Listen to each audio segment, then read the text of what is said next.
A bright sunny day in sold-out County Stadium, Milwaukee. The temperature is 54 degrees. It's a good day for football, and we have a strong breeze blowing from the goal on your left. Ladies and gentlemen, if you will please. Hello, everybody. I'm Kurt Gowdy. No more famous teams than the Packers in the 1960s, led by Vince Lombardi. But remember the famous Frozen Bowl game, the Cowboys and the Packers, the right guard, Jerry Kramer, crunching and leading the way for Bart Starr. Let's take another look at that. Jerry Kramer was selected as a guard on the all-time 50-year NFL team. And Starr goes over, and the Packers win yet another championship. And Jerry Kramer, great to be working with you, a legend of Green Bay. And what about this Packer team? They're the only team that hasn't won a game in the NFL this year. Kurt, it's a pleasure to be working with you. I think it's a great honor. The Packer team has had some problems. They've been very inconsistent this year. Their running game is non-existent. They have one runner that's close to 100 yards for the season, 85 yards for the season. So they're a new system, a new coach, a lot of holdouts. They have just had a lot of problems. They're hoping to get it together today.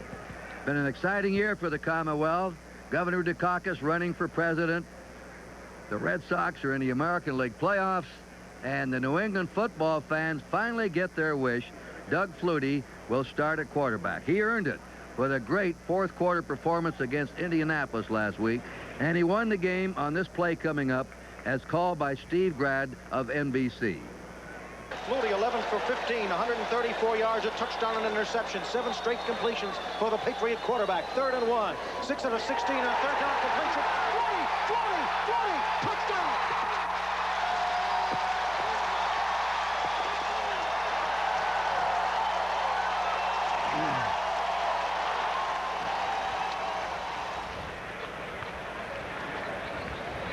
Doug Flutie will always be fighting the size issue.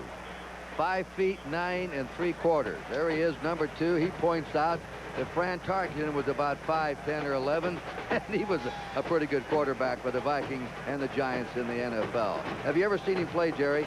No, I haven't, Kurt. I'm looking forward to it, though. I've watched that replay of that Boston College game so many times and talked to Coach Raymond Berry about him, and he brings an excitement to the team. He's the kind of kid that makes something happen, and I'm really looking forward to seeing him play.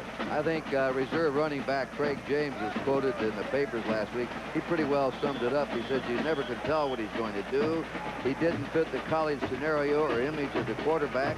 He doesn't fit the pro image, but he makes the big plays, and that's what counts. In other words, Mr. Flutie is down to the bottom line. That's what it's all about.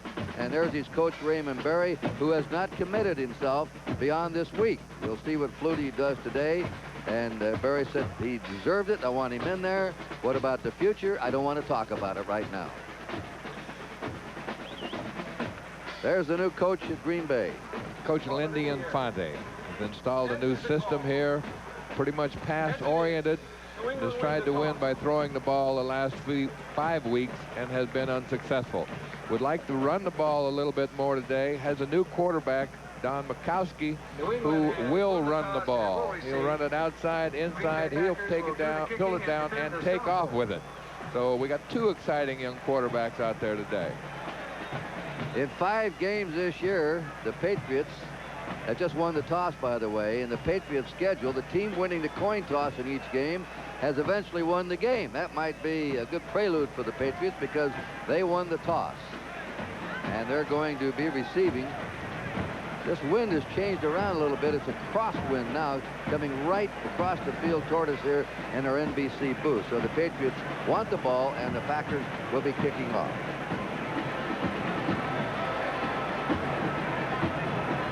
Kicking off will be Max Zendejas, one of the 3 Zendejases playing in the National Football League.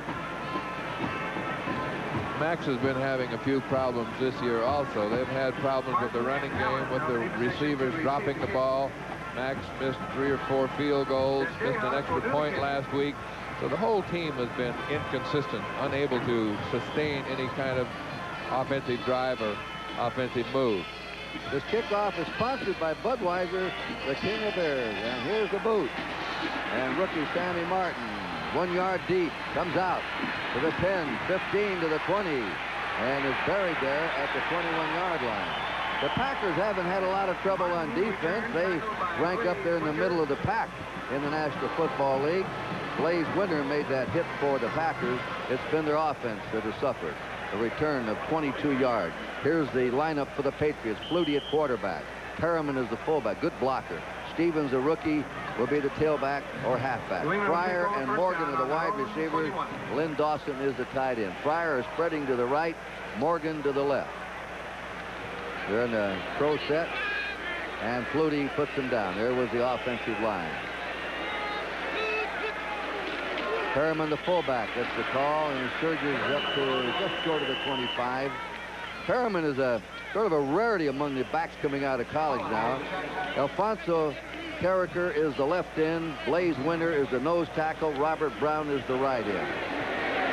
4 linebackers are Anderson, Holland, Dorsey, and Harris. Harris is a good one. Watch him today. 97. He leads the team in sacks.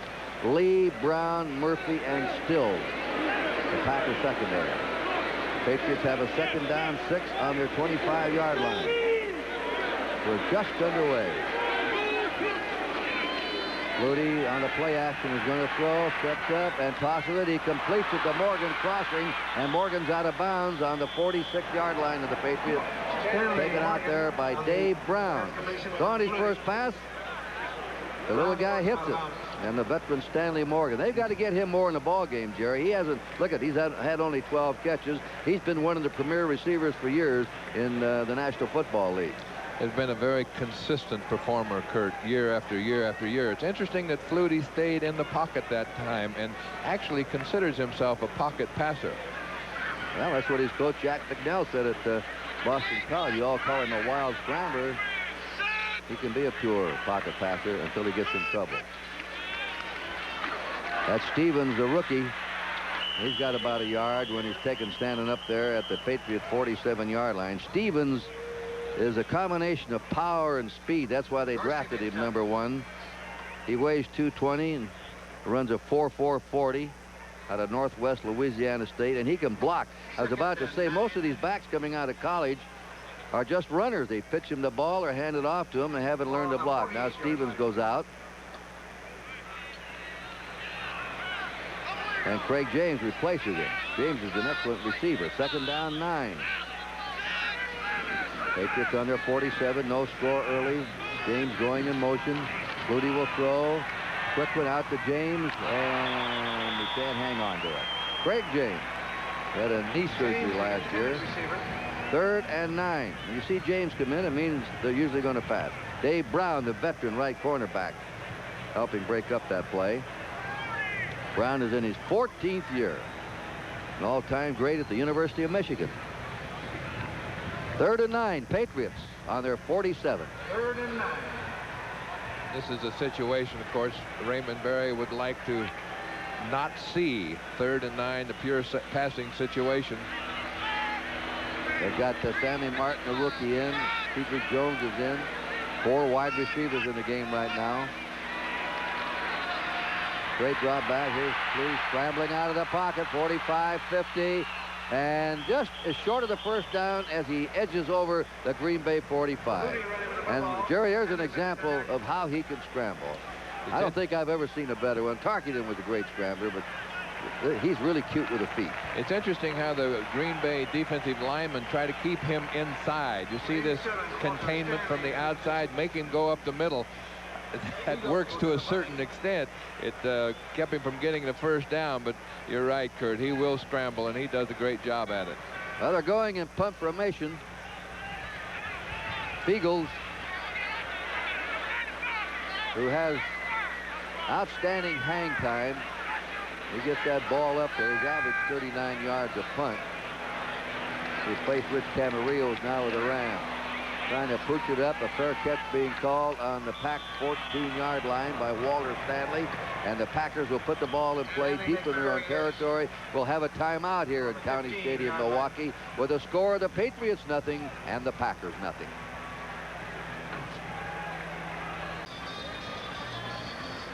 Lansford a star again. Not Carney with the Oakland A's, but Lansford of The L.A. Rams have just kicked a 41-yard field goal. The Rams lead Atlanta in the first period 3-0. So the Packers will come up with a young second-year quarterback, Don Mikowski of Virginia. He's number 7. We'll give you their lineup. Right now they're on their 14-yard line with a first down. They're in the I formation. Going in motion is the rookie Sterling Sharp, and they give the ball off to Kenneth Davis, the tailback, and he plows his way to the 19-yard line of the Packers, taken down by Johnny Rembert, the inside linebacker. Mikowski, a quarterback, Kenneth Davis, Paul Ott Caruth, that's his full name. He's a cousin of Mel Ott, a distant cousin. Sterling Sharp and Walter, Mr. Excitement, Stanley, the wide receivers, and Ed West, the tight end. Rutgers, Moran, Cannon, Hallstrom, and Euchre are Second and 5. people. Second and 5, the Packers under 19. They have no score early in the first period. Davis again, and he comes out. He may have the first down to the 24. Johnny Rembert makes the tackle once more. Rembert's having an outstanding year. He had to play behind Steve Nelson. We'll explain that to you. There's Williams, Tom Good, the rookie, Jaron Barris, the front three, with Jordan outside left, filling in for Tippett, Reynolds, Rembert, McGrew, the linebackers. They're going to measure. Lepet, the left cornerback, Claiborne, the veteran, at right corner, Roland James, and Fred Marion, the free safety who leads this team in tackles the last 2 years. How come a free safety could lead a team in tackles? That's an interesting question, Kurt. We always felt like the linebacker should be the leading tackler. I know when Nitschke would miss a tackle, Willie Wood would look at him, and Nitschke would say with those mean eyes, and he said, you wouldn't want to miss another tackle after Wood looked at you. So maybe the linebackers aren't doing their job up front. First down for the Packers. Each team has one first down. Clint Didier is in the game, and Brent Fullwood is also in there. The Packers shuffle around, and straight is ahead goes Brent Fullwood, second-year player. This is how bad the Packer running game has been. He leads this team in rushing with 84 yards in 5 games. The rushing game has been bad, Kurt. Lindy Infante, the head coach of the Packers, is well aware of that. And we talked this week about trying to establish a little better running game. As we look at Andre Tippett on the sidelines, the great linebacker for the New England Patriots, who's been sidelined with an injury. He may be back next week against Cincinnati at home. Second down, 6. Packers, they're 28. Play action, and it's an incomplete pass. Brent Fullwood sliding out of the backfield. It wasn't a good pass by the quarterback, McCoskey. Brings up a 3rd and 6. It's interesting. Green Bay has been running the ball right at the Patriots, trying to establish some kind of a running game. They've averaged 2.5 yards a carry this season. That's what Lindy indicated earlier in the week, that he was going to try to use that 2 tight end set and come out running the ball. We've been hearing enough about not being able to. Now they're in the shotgun. Keith Woodside has gone in. He'll be number 33. McCoskey drops back. The 3 wide receivers in there. McCoskey, look out, he's hit as he lets the ball go, and a good rush that time from the Patriots. Coming up on a blitz was Ernest Gibson, number 43, as he came in from the blind side and jarred the arm of McCoskey as he was releasing the ball. Is incomplete. 4th and 6. Pure passing situation. You can see McCoskey is not looking as Ernest Gibson comes in from the blind side and puts a little pressure on. The ball was thrown, but not thrown well. And of course, the pass was incomplete. Don Bracken, 39.7 average. Longest has been 62. Irving Fryer, he's 4th in the NFL in punt returns. Burden of Indianapolis leads with 18-yard average in bringing back punts. Bracken kicking. Good spiral. Fryer takes it on his 27. Dancing around, gets to the 30, breaks out, comes up to the 37, and a flag goes down on the punt return. And the hit was made by Ron Pitts, who is the son of Elijah Pitts, who used to play with Jerry Kramer here with the Packers, and Elijah Pitts is now an assistant coach with the Buffalo Bills. So let's see what this penalty's about. Elijah liked those buffalo wings so well, those chicken wings, that he went to Buffalo and will not leave there now. Nice to see Ronnie Pitts on the Green Bay team. Fine young man, bright, dedicated. Now let's get the call from referee Jerry Markwright. Illegal block. number 38, while the kick was in the air, penalized from the possession spot. First down. That is Roland James penalized for an illegal block. And the Patriots will go back to their 18-yard line where they'll start. We'll take a timeout with a score of the Patriots nothing and the Packers nothing. Raymond Berry and Steve Grogan in back of him. Grogan attends about 3 coaches meetings a week. He calls the play, and they're usually signaled in by Tom Ramsey. So, you know, Grogan is almost an assistant coach. He really is, Kurt. Should get coaching pay. Well, he probably talked about it. First down, Patriots on their 18-yard line. Flutie faking, rolling out, and the toss is good. And coming up over the 25 to the 27-yard line. Now that's an example of Flutie's faking. Lynn Dawson, the tight end, caught that ball. But Flutie had a great fake here. Look at that to Stevens. Now comes out. Great fake and gets outside where the Packer defense doesn't want to see him. They want to keep him in the middle where they can contain him and not let him free flow and do all those wonderful things he does as he throws that completion to Lynn Dawson. Second down, a yard to go. The Patriots on their own 27. We have no score. 9:35 to go in the first period. A double tight end setup. Trying to crack ahead is John Stevens. He may have the first down at the Patriots' 29-yard line. Johnny Holland was in there on the tackle. And number 54, Scott Stephen, a reserve linebacker. Well, they're going to call it. Wait a minute. Now they move him up. They kept that second down yard line. They finally move him up. First down, Patriots. That's their second first down of the game. They're on their 29-yard line. They have a spread backfield of Stevens and Perriman. Pryor going in motion. Flutie on the straight drop back. And the pass is complete to the 47-yard line of Stanley Morgan again. Covered by Mark Lee, who had to bring him down. Another Patriot first down. That's the second Flutie to Morgan pass of the game. Well thrown ball from the pocket without the scramble from the end zone.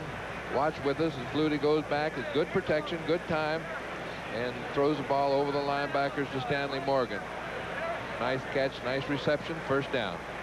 Patriots on their 47. Pryor's the only wide receiver now. They have a double tight end setup. See Flutie jumping up there to see if the ball was complete or not. There goes Pryor in motion. They're in the eye. And there's a stumbling start by the fullback Perriman. He was off balance before he got going to take the handoff. He stumbled in his set as he came off the ball when Flutie handed to him. And he still picked up, well, nothing. On a 47, no gain. I think this is the first time the Patriots have played on real turf in some time, Kurt, so we can credit the turf with that tackle. Cincinnati, let's see if we have a shot of that. Second down, 10. Patriots on their 47. Scoreless tie. Stevie Jones spread out to the left. That's the tight end, good receiver, Steve Johnson. And Stevens blasts over the 50 to the Packer 49. Hit by John Anderson, the left outside linebacker. The Jets lead the undefeated Cincinnati Bengals 2-0. Marty Lyons got a safety on Boomer Esiason in the first period. We have a third down. And here's the 10-minute ticker coming up. Indianapolis ahead of Buffalo. Boy, they need to win Indianapolis. And the rest of them, you had the Rams score, leading Atlanta 3-0. Third down and 6. Patriots on the 49-yard line of the Packers. Flutie's pass is incomplete. It looked like he was tackled. He was tackled there. Mark Murphy, the strong safety, on Stanley Morgan, or Craig James, and he had him almost tackled as the ball was coming his way for interference. Flags came from both sides of the field and a lot of noise from the pass stands. Interference, number 37. That's defense, who it is. Automatic Mark Murphy. first down. The Patriots pick up an automatic first down. They're on the Packer 42-yard line. That brings the Patriots up from their 18 to the 42. Right now, a 40-yard drive that they're in the midst of. We have no score. 6:33 to play in the first period. Fryer and Morgan are set in a slot right formation. A spread backfield. There goes Fryer in motion. Looks like some illegal motion up front on the Patriots. They were moving around, and they immediately blew the ball dead. Somebody in that offensive line got a little excited. Number 2, offense. Number two got a little excited. Not the offensive guard, the quarterback.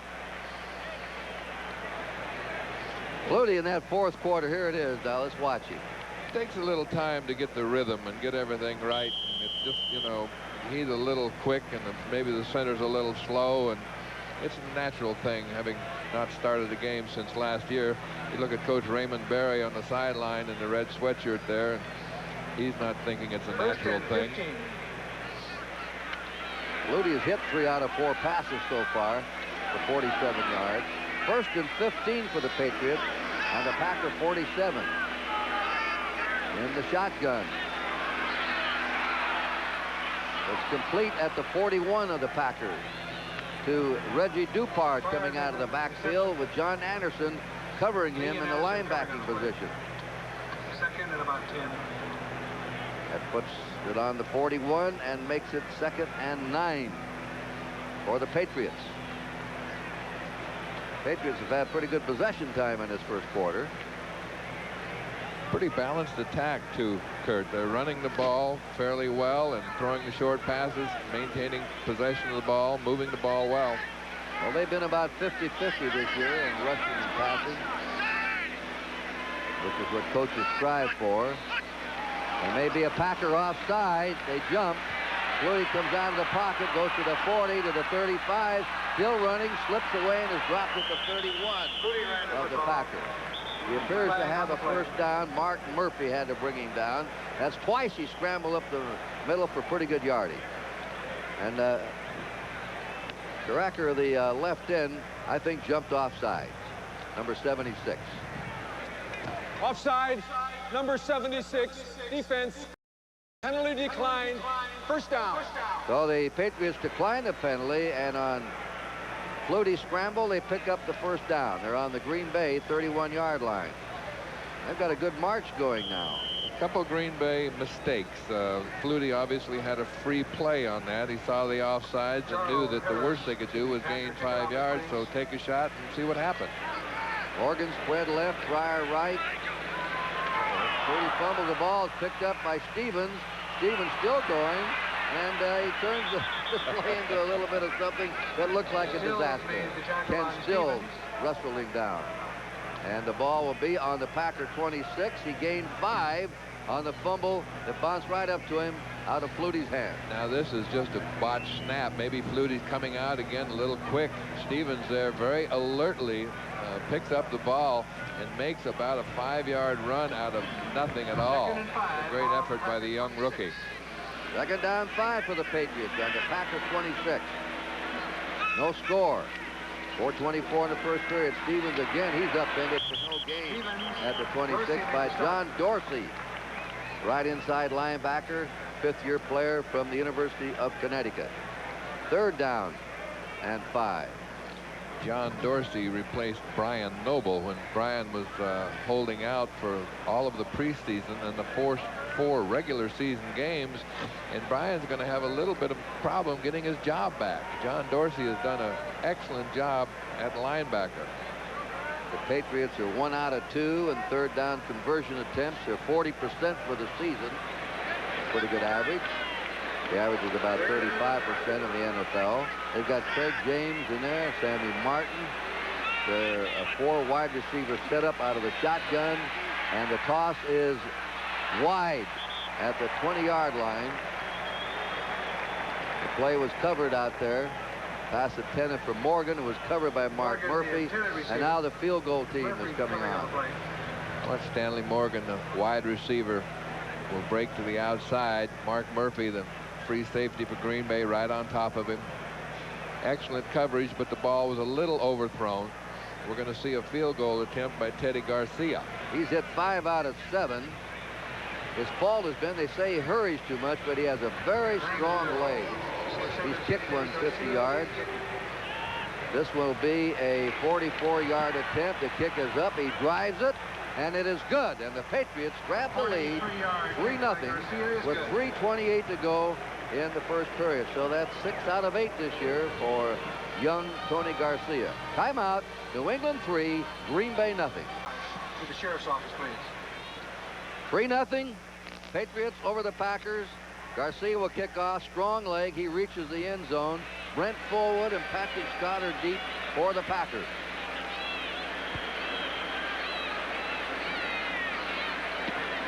A high one. Fullwood is going to field it at the 3, to the 10, just to the 20. Still working. And now they toss him back, and his forward progress will probably stop around the 23-24-yard line. Covering the kick is Jim Bowman, downfield on the Patriots special team. Indianapolis increases its lead, 10-0 over Buffalo. Kansas City leading Houston 3-0 in the first period. And the Jets 9, Cincinnati 0. Roger Vick on a 1-yard run. That's in the first period. Packers, let's put it on their 24-yard line with a first down. Didier's in a tight end. The ex-Dallas Cowboy tight end. McCoskey off to Caruth, and he is hammered that time. Paul Ott Caruth is hit in there by Garen Barris. He never had a chance to get going. Really didn't. That was a running set, too, the 2 tight end set from which we like to run and think we can run. And that ball didn't get to the line of scrimmage. The ball carrier got hit in the end zone. Take a look at it with us from the end zone. The left side of the Packer line, Garen Barris, number 60, stands up Rich Moran and makes the tackle about 2 yards deep. Second down, 12. They lost 2 on that one.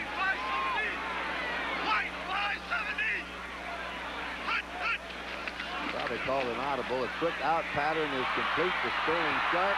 Sharp's away, and they push him out of bounds. He's quite a story. Sterling Sharp, All-American in South Carolina, was the #1 pick this year for the Packers. He caught 1 pass in his first 13 games. He's caught 13 his last 2 games and picked up a first down on this one. He is one of the bright spots in this Packer offense. You can see Mikowski throwing the ball on a quick out. This is what we like about Sterling Sharp. After he catches the ball, he has the ability to do something with it. And there you see him make about a 9-10 yard gain all by himself. Good enough for the first down. First down. They have Keith Woodside in now. He's the tailback. Out of the I formation. Packers first down. Double fake that time. There's the pass, and it is nearly intercepted at the 35-yard line. The pass was intended for Sterling Sharp. 3 Patriots were there covering. One of them was Roland James, the strong safety. Second and 10 for the Packers. You know, I said Didier, the Cowboys over there with the Redskins. Let me correct myself on that. Take a look at this. We're throwing into a zone defense here, and we've got 4 New England defenders in the zone, and you know, it's just an attempt to air it out and loosen that defense up and move everybody off the ball a little bit. Second down, 10. The Patriots on their 30. The Packers on their 37. And that was incomplete to Woodside, number 33. Pass was high. Been a little bit high, and Johnny Rembert was back defending. Mikowski really isn't loose yet, Kurt. He thrown the ball a little off on the square outs. That ball was thrown high. The ball deep maybe shouldn't have been thrown. So he's not really settled down yet. Third and 10. Packers in their own territory. 37, 3-0 Patriots. 2:18 to go in the first period. Now he's got 4 wideouts in the game. Scott's in there, Perry Kemp, Stanley, and Sharp out of the shotgun. And he's going to go deep. He's got a man open. That's Sharp. He's got the ball. And they're going to have to haul him down. Sharp's at the 5 and goes down on the 3. Sterling Sharp on the bomb from McCoskey. And a flag has been dropped. It's holding against the Packers. This play will be called back. That is a 60-yard pass play. The 61 yards is going to be wiped out on holding in the Packer backfield.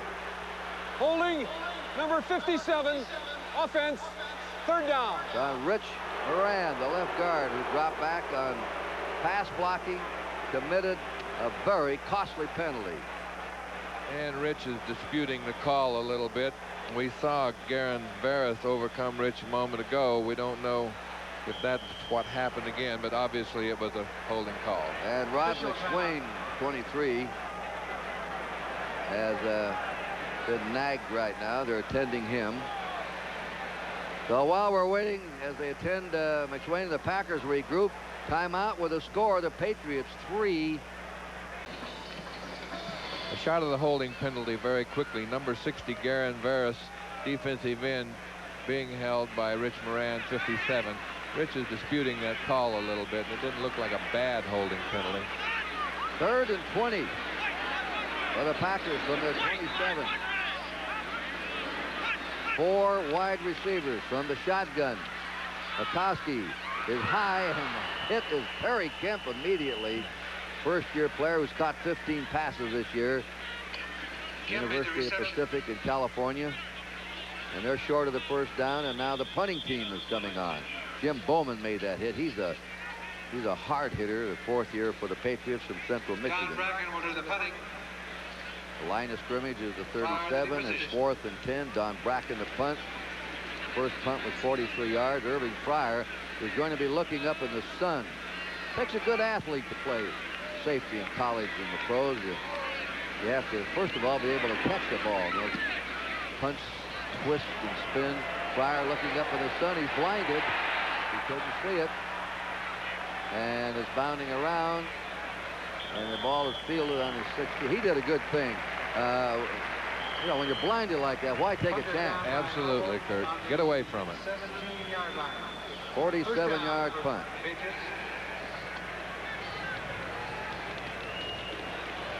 Irving Fryer again on that last punt.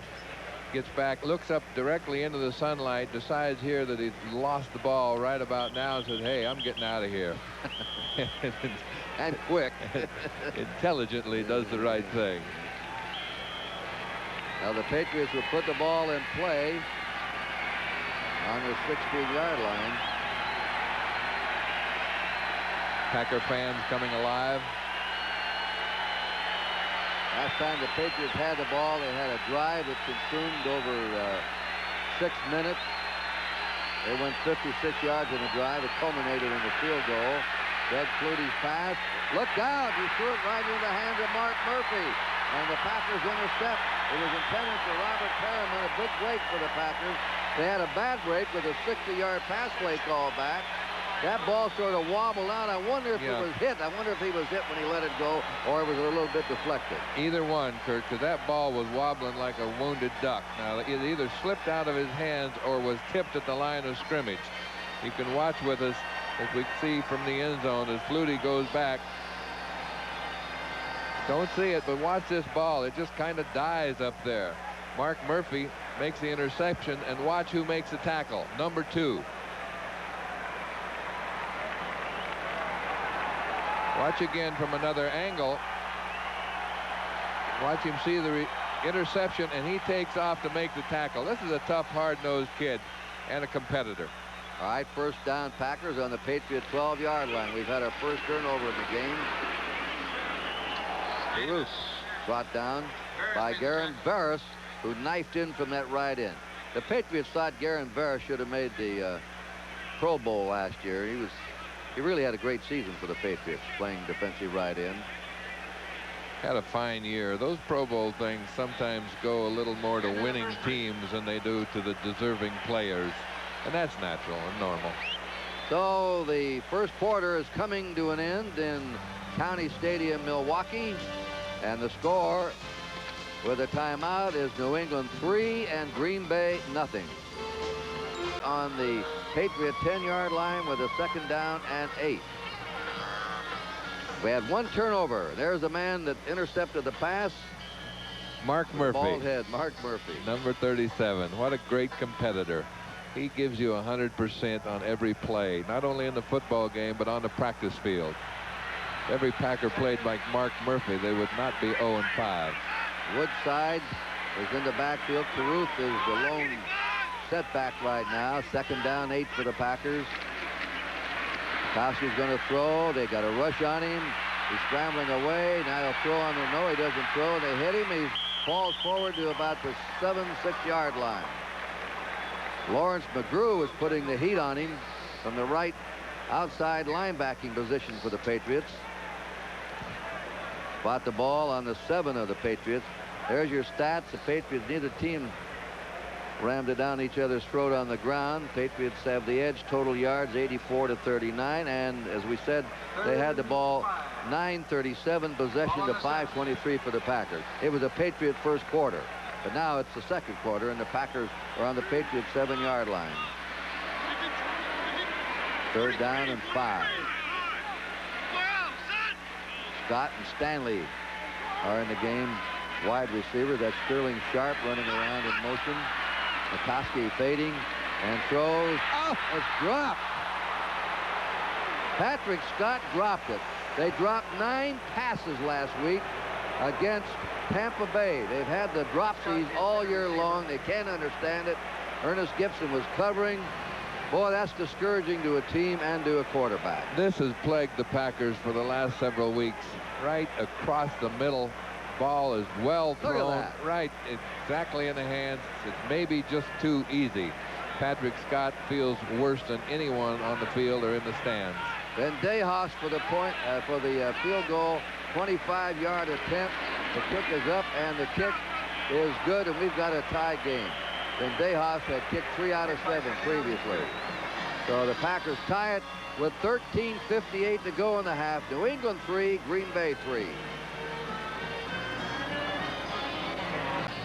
Tony Eason had a nerve injury after an injured shoulder last year. He's still not fully recovered. They don't know when he'll be back.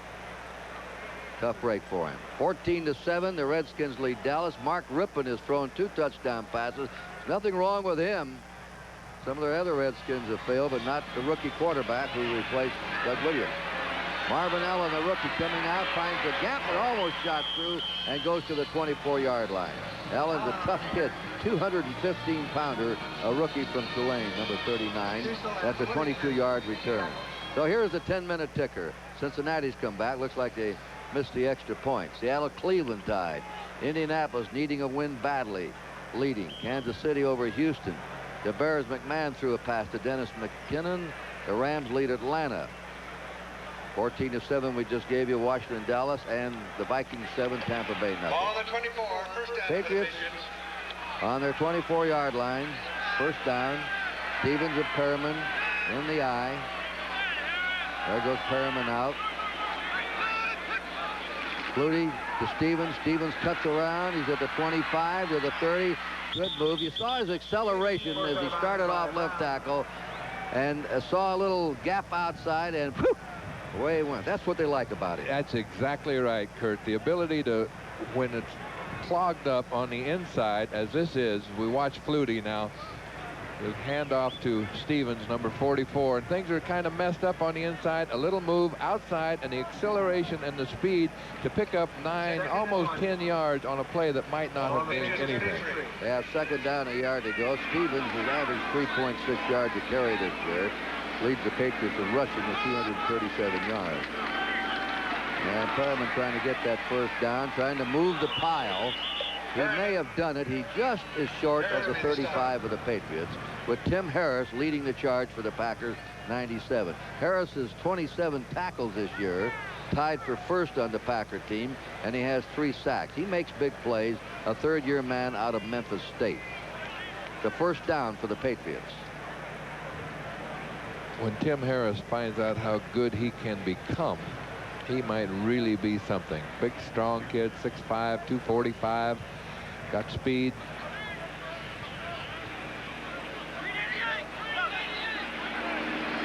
Out of the eye again for the Patriots.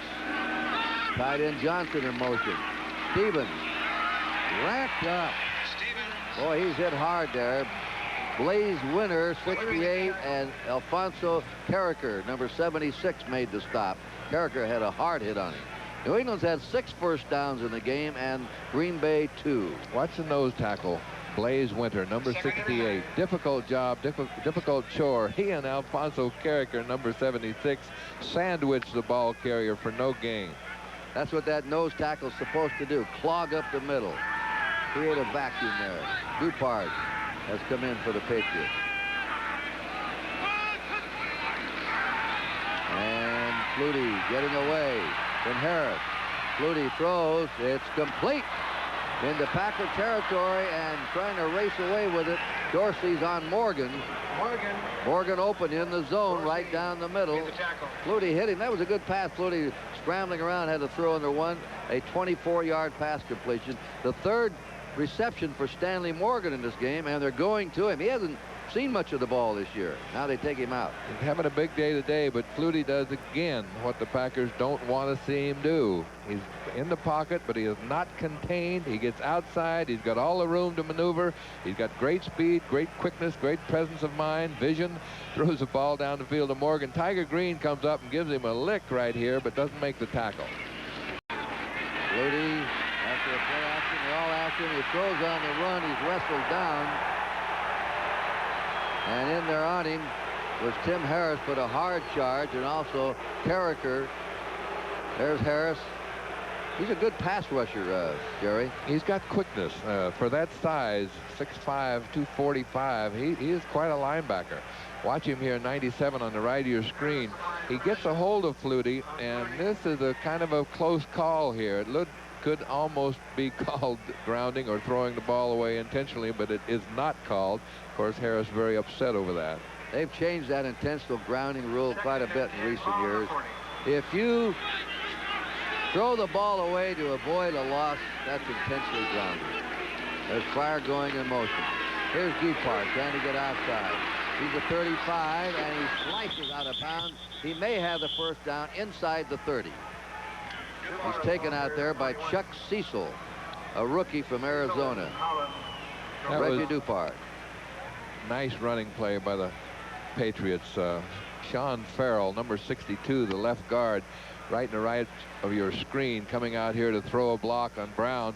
Reggie Dupart cuts back inside for a nice first down. Nice game. Dupart finished last season strong, but hasn't done much this year. First down, Patriots on the Packer 29. We're tied 3-3. 11:16 to go in the half. The Tutu in motion. Dupart trying to fight his way to the Packer 25. Maybe just short of there. Tiger Green got him. Brings up a second down, 6. Seattle leading the Browns 10-7 now in the first period. Dallas has come back with a field goal. It's 14-10, the Redskins over Dallas. That ball, you see, it looks like it's on the 26, but you always move it to the next yard line by the official statistics of the National Football League. So put it on the 25. It's second down, 6. Patriots still maintaining time of possession in this game. Flutie on a rollout pattern. Can't find anybody, and it's tipped away. It was intended for Pryor. It was tipped by Johnny Holland of Texas A&M, number 50, a second-year player. 3rd and 6 for the Patriots. If he rolls out very many more times, they're going to have to start thinking about resting those defensive linemen. Alfonso Carricker was chasing him across the field that time, and looks like he's breathing pretty hard right now as we watch Flutie in the top of your screen roll out to his left. Gives him a lot of time. See his guards out there in front of him? Gives him a lot of time to decide where to throw the ball. The coverage was good there, so we didn't have an open receiver. But we bought a lot of time. Those are design plays that take advantage of Flutie's quickness with his feet. Now he rolls right. Throws on the run, and it's tipped again. John Anderson tipped it. This is a pet peeve of Flutie. They said every time I throw the ball and it's tipped or deflected, they say I'm too short. Yet tall quarterbacks all around the NFL have passes deflected. Why do they pick on me? Obviously, there are a lot of tipped passes in every football game we see. But watch Flutie again as he buys that time, rolls out to the right. Not only gives him a clear path to throw the ball and a little better look downfield, but gives him that additional time. That time the linebacker made a great move and tipped the ball. This will be a 42-yard field goal attempt by Teddy Garcia. He's already kicked one today. This one's down. There's that strong leg, and he missed this one. It's to the left. Wide left. So the Patriot drive was carried from their 24 to the Packer 25. Goes for naught, and we have a timeout. The score is the Packers 3 and the Patriots 3.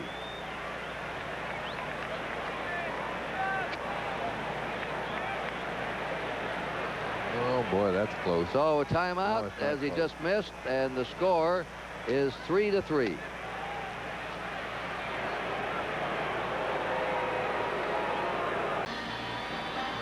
There's the regular quarterback of the Packers, Randy Wright, threw for over 300 yards against Tampa Bay last week. He's out today with a groin injury. Caruth and Davis are the setbacks.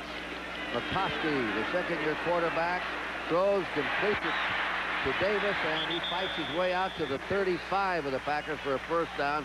Johnny Rembert wrapped him up. Pretty good protection up front that time. Of course, it was a quick pass, and we would expect that, but that's one of the areas along with the non-existent running game. Take a look at the pass protection up front. Rich Moran on your left is wheeling his man by. Hallstrom holding him up front. Good protection. Nice pass over the middle. 9-yard gain. Fullwood is in. Didier's in. The tailback is Fullwood in the eye. They give him the ball, and the ex-Auburn star is stopped at the 39-yard line. He is averaged 2.4 yards this year, 3 touchdowns rushing.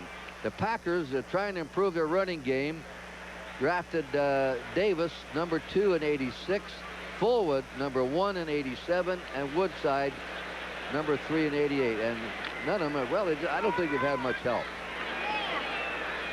Brent Fullwood, as we see, carrying the ball on the replay with our young man.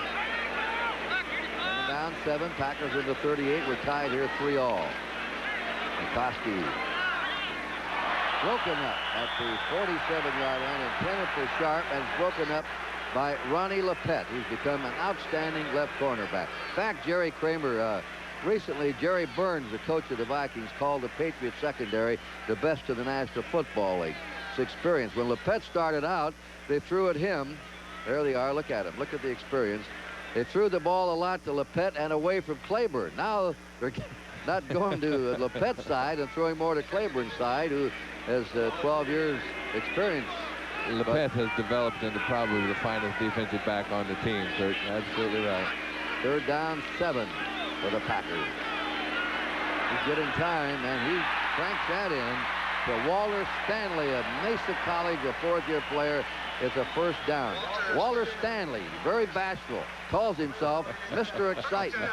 Last year he called himself Quick Six, and before that, All-State. Mr. All-State, Mr. Excitement, runs a nice pattern here. Down, makes a cut inside, and catches the ball right in the middle. Now, he has had some pretty decent days, but has had a little problem dropping the ball the last couple weeks, but held on to that one. Well, the Packers have moved into Patriot territory at the Patriot 45 with a first down. They started this drive on their 20-yard line. Quick rollout, and they get it to Didier, the tight end. Didier still going, and they take him out of bounds at the 30-yard line. That's Fred Marion, the free safety, who bumped him out. Didier's the best pass receiver of the 3 tight ends that the Packers have. Clint Didier just picked up by the Packers, number 80, makes a nice reception and runs well with the ball. Watch him shed this tackler here. Goes on down the sidelines and will not step out of bounds. Meets the tackler head on. Packers are moving now with their passing game. First down in the Patriots 30. The game tied 3-all midway in the second quarter. Caruth in motion. McCoskey's back again. And he's got a man open. That's Woodside at the 20-15. And Woodside's down to the 12. Keith Woodside, a rookie of Texas A&M.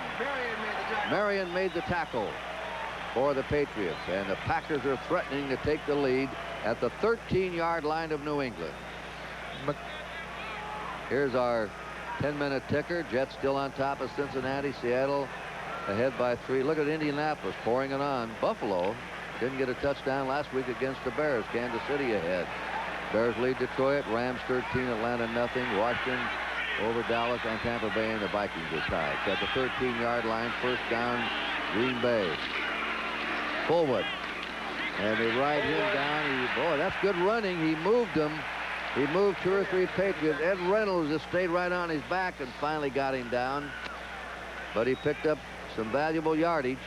We're going to pause briefly for station identification. This is the NBC Television Network.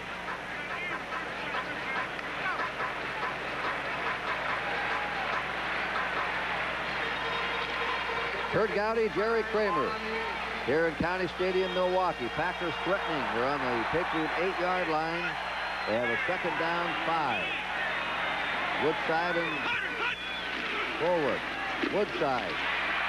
They hit him, but he went forward. They nearly knocked him off his feet at the 8, and the big spin carries the ball down to about the 3-yard line.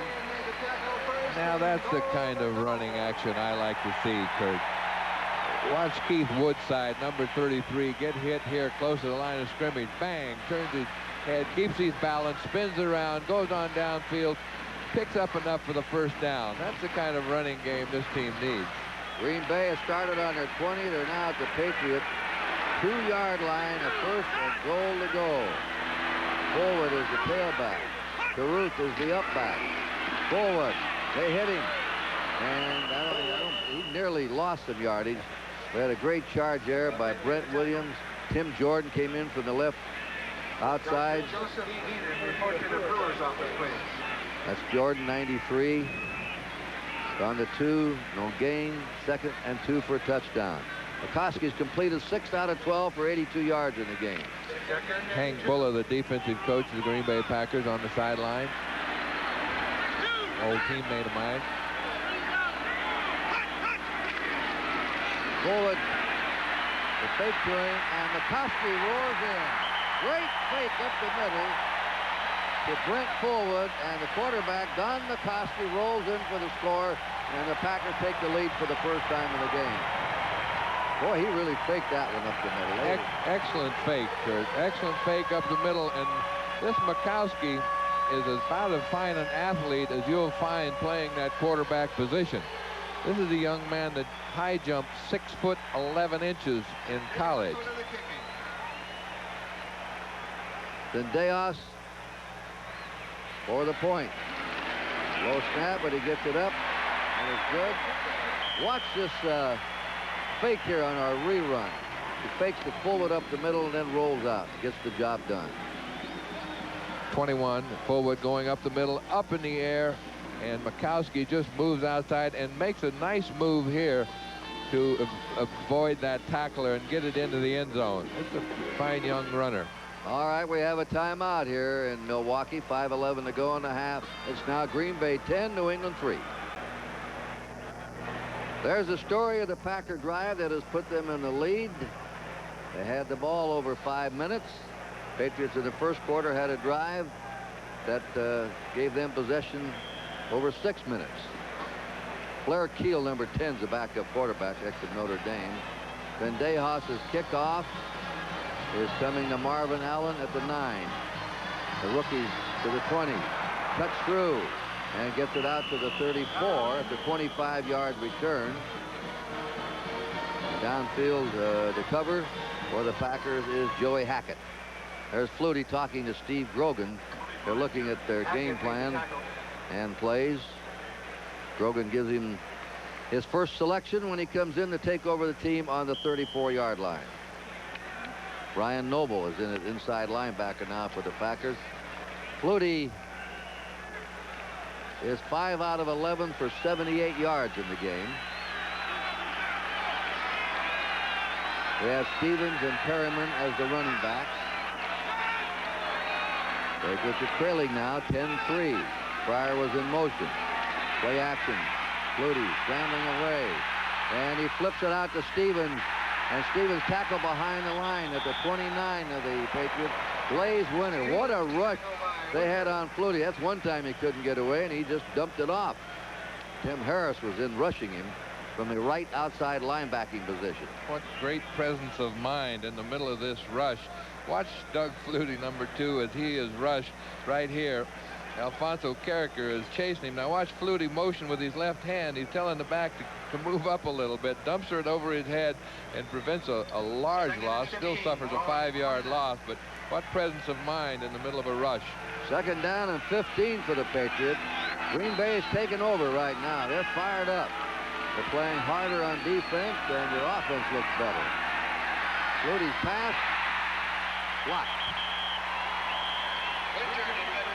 Blaze Winter thought he should have had an interception there. That ball was thrown like a bullet at him. How would he know? 3rd and 15. Now the Packers have deflected 3 passes here in the 2nd quarter. I don't think a Harlem Globetrotter could have caught that pass or intercepted that thing. Blaze is playing well, though. Made a tackle the play before and gets that big hand up on the middle there. Very active nose tackle. Moves around, got good quickness, playing very well. And he's pumped up, as the whole Packer defensive is. Morgan spread to the left. Craig James is also in the backfield. Fryer to the right. Flutie rolling out.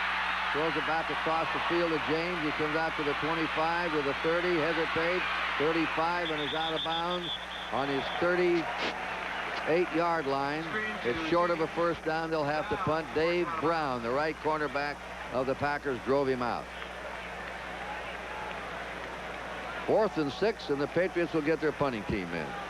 And Walter Stanley, Mr. Excitement, goes back on his 23-yard line. A little overcast right now, and he won't be looking up into his brightest sun as Irving Fryer had to do in the 1st quarter.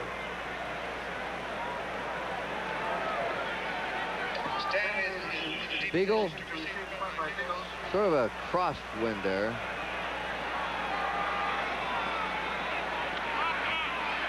Beagle boots it, a twisting high spiral, fair catch call for by Stanley on his 24-yard line, and the Packers will put the ball in play there. Stanley makes the fair catch on the 20. We'll take a look at other scores. Cincinnati's come back, now leads the Jets 12-9. The Jets had a 9-0 lead at one stage. 10-7 Seattle over Cleveland. Indianapolis on top of the Bills. 6-0 Kansas City. Bears got another touchdown. Rams pouring it on Atlanta. They're mad. They got beat last week by the Cardinals. The Redskins 14, the Cowboys 10, and Tampa Bay and the Vikings locked up 7-all. Packers ball on their 24 1st down. They're ahead in this game 10-3. 3:50 to go in the 1st half. Sterling Sharp, the rookie, in motion. That's Kenneth Davis, the ex-TCU player, who comes out to the 27, a 3-yard gain. And Tim Jordan assisting on that tackle, along with Tim Goad. Len Paul, Gale, and Frank. At halftime, there's Ray Berry, and there's Flutie alongside of him. 2nd and 7. Berry never shows much emotion. If you just came in and looked at him, you don't know whether they're ahead or behind. 2nd down, 7. Woodside and Caruth are the backs now, but McCoskey's going to throw it out to Woodside at the 25, down to the way to the 30, and still going is down on the 33-yard line by Johnny Rembert, who's been roaming sideline to sideline this year. Rembert always had a sort of a weight problem, but when Steve Nelson retired and Rembert had to play behind one of the all-time Patriot greats, Rembert knew he was going to have the job this year and had a tough off-season program, and came in here and had 3 sacks and 45 tackles up to today. He's leading the team in tackles up till last week, too, I believe. They're tied for the lead. 3rd and a long one for the Packers on their own 33-yard line. I don't know whether they made it or not. That's Woodside trying to hit off his left guard. And he's dumped there by Tim Goad, the nose tackle, who refused to give way. Jordan needs to stop. And Jordan. We were watching Lindy Infante on the sidelines watch his offensive team come up short on that running play for a first down. 3rd and about 1.5, and we went for it on the ground and came up short. The clock shows 2 minutes to go, the 2-minute warning. So we have an official timeout on the field with a score: the Green Bay Packers 10 and the New England Patriots 3. We want to get well wishes to Jim Greenwich, the publicity director of the Patriots in Mass General Hospital. He was all right 2 days ago, put him in a hospital, had a little minor surgery, and he still phoned us last night, giving us some information on the game. What a tremendous guy. Oh, yeah, he's one of the great ones in the league. Get better, Jim. Pryor is the safety man on the 31-yard line. The sideline right. He's going to the 40. A flag is down. We may have a clip here. Flipper, an illegal block against the Patriots. They had a return right. John Dorsey made the hit on him. And this will cost the Patriots.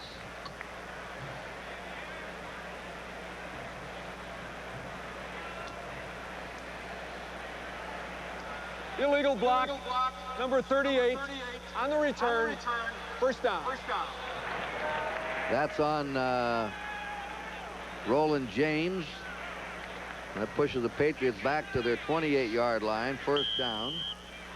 And they have 1:50 to operate now at the close of the first half. They're trailing 10-3. The Patriots outplayed the Packers in the first period. It's been all Packers in the second quarter. And this Packer defense is getting excited, Kurt. They're getting a little confidence and feeling good about themselves and their place on the field. Patriots in a shotgun. They'll probably open up in the air now. They've got Craig James in there.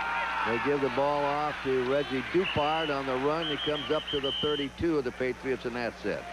A gain of 4. Brian Noble, who just came in, number 91, made the hit for Green Bay. Brian Noble is one of the fine young linebackers on the Green Bay team. He's been on in the holdout for a long time. On 2nd and 6, the pass is complete, and out of bounds goes Dupard again. John Anderson drove him out. So he's thrown to the backs coming out of the backfield. And that ball is going to be spotted out very close to the first down on the Patriot 38.5-yard line. And they have stopped the clock with 1:23 to go. And I think they have signaled a first down. They have. Take a look here at Johnny Anderson trying to prevent this first down, and it is just barely in by a few inches. Dupard gets his left tootsie just in front of the first down marker. Ball's on the Patriot 39 with the first down. 1:23 to go in the half. Green Bay ahead 10-3. Flutie's pass is complete to Dupard. Dupard trying to get away, runs backwards, and is out of bounds on the 42 of the Patriots. It winds up as only a 3-yard gain. A 2nd and 7. Dave Brown wouldn't let him circle around him. He contained him and then threw him out of bounds. Held him from going down the field. Dupard was looking for that sideline, trying to get out of bounds and stop the clock. He gave up 3 or 4 yards to stop the clock, but he did get to stop the clock stop. 2nd and 7. All timeouts left for both teams. 2nd and 7. Patriots on their 42. 1:15 to go in the half with the Packers leading 10-3. And out they go. And James fell down. It's right into the hands of Ron Pitts, and Pitts rolls it. James fell down. Flutie didn't know that, and when he threw the ball out, James was on the ground, the intended receiver. Ron Pitts was there to pick it off, and the Packers suddenly have the ball on the Patriots 16-yard line with a first down and a chance to pad their lead. Boy, there's nothing Doug Flutie can do about this. He has to anticipate a little bit, and we couldn't see Doug James fall down. But you see Ronnie Pitts, number 28, who's just been picked up by the Packers a short time ago. See James chasing there. He got up and tried to follow. And watch Flutie on this interception. When he sees the ball is intercepted, he heads for the sideline and gets in on the tackle. 1st and 10 for the Packers. Makes the tackle. Great chance for him there. McCoskey Still moving. Now he's going to run. He's at the 15. He heads for the sideline and squirts out of bounds on the Patriot 12. Driven out by Raymond Claiborne, the right cornerback. That stopped the clock with 57 seconds. James was running a route out of the backfield. He went down. When he started to turn around, his feet flew out from under him. He fell prone on the turf. The ball was already in the air, and there it was, right into the hands of Pitts. Well, the Packers are on the Patriot 12-yard line with a 2nd down and 6. Woodside and Caruth are the backs. McCoskey will throw. It's complete to 81, Perry Kemp.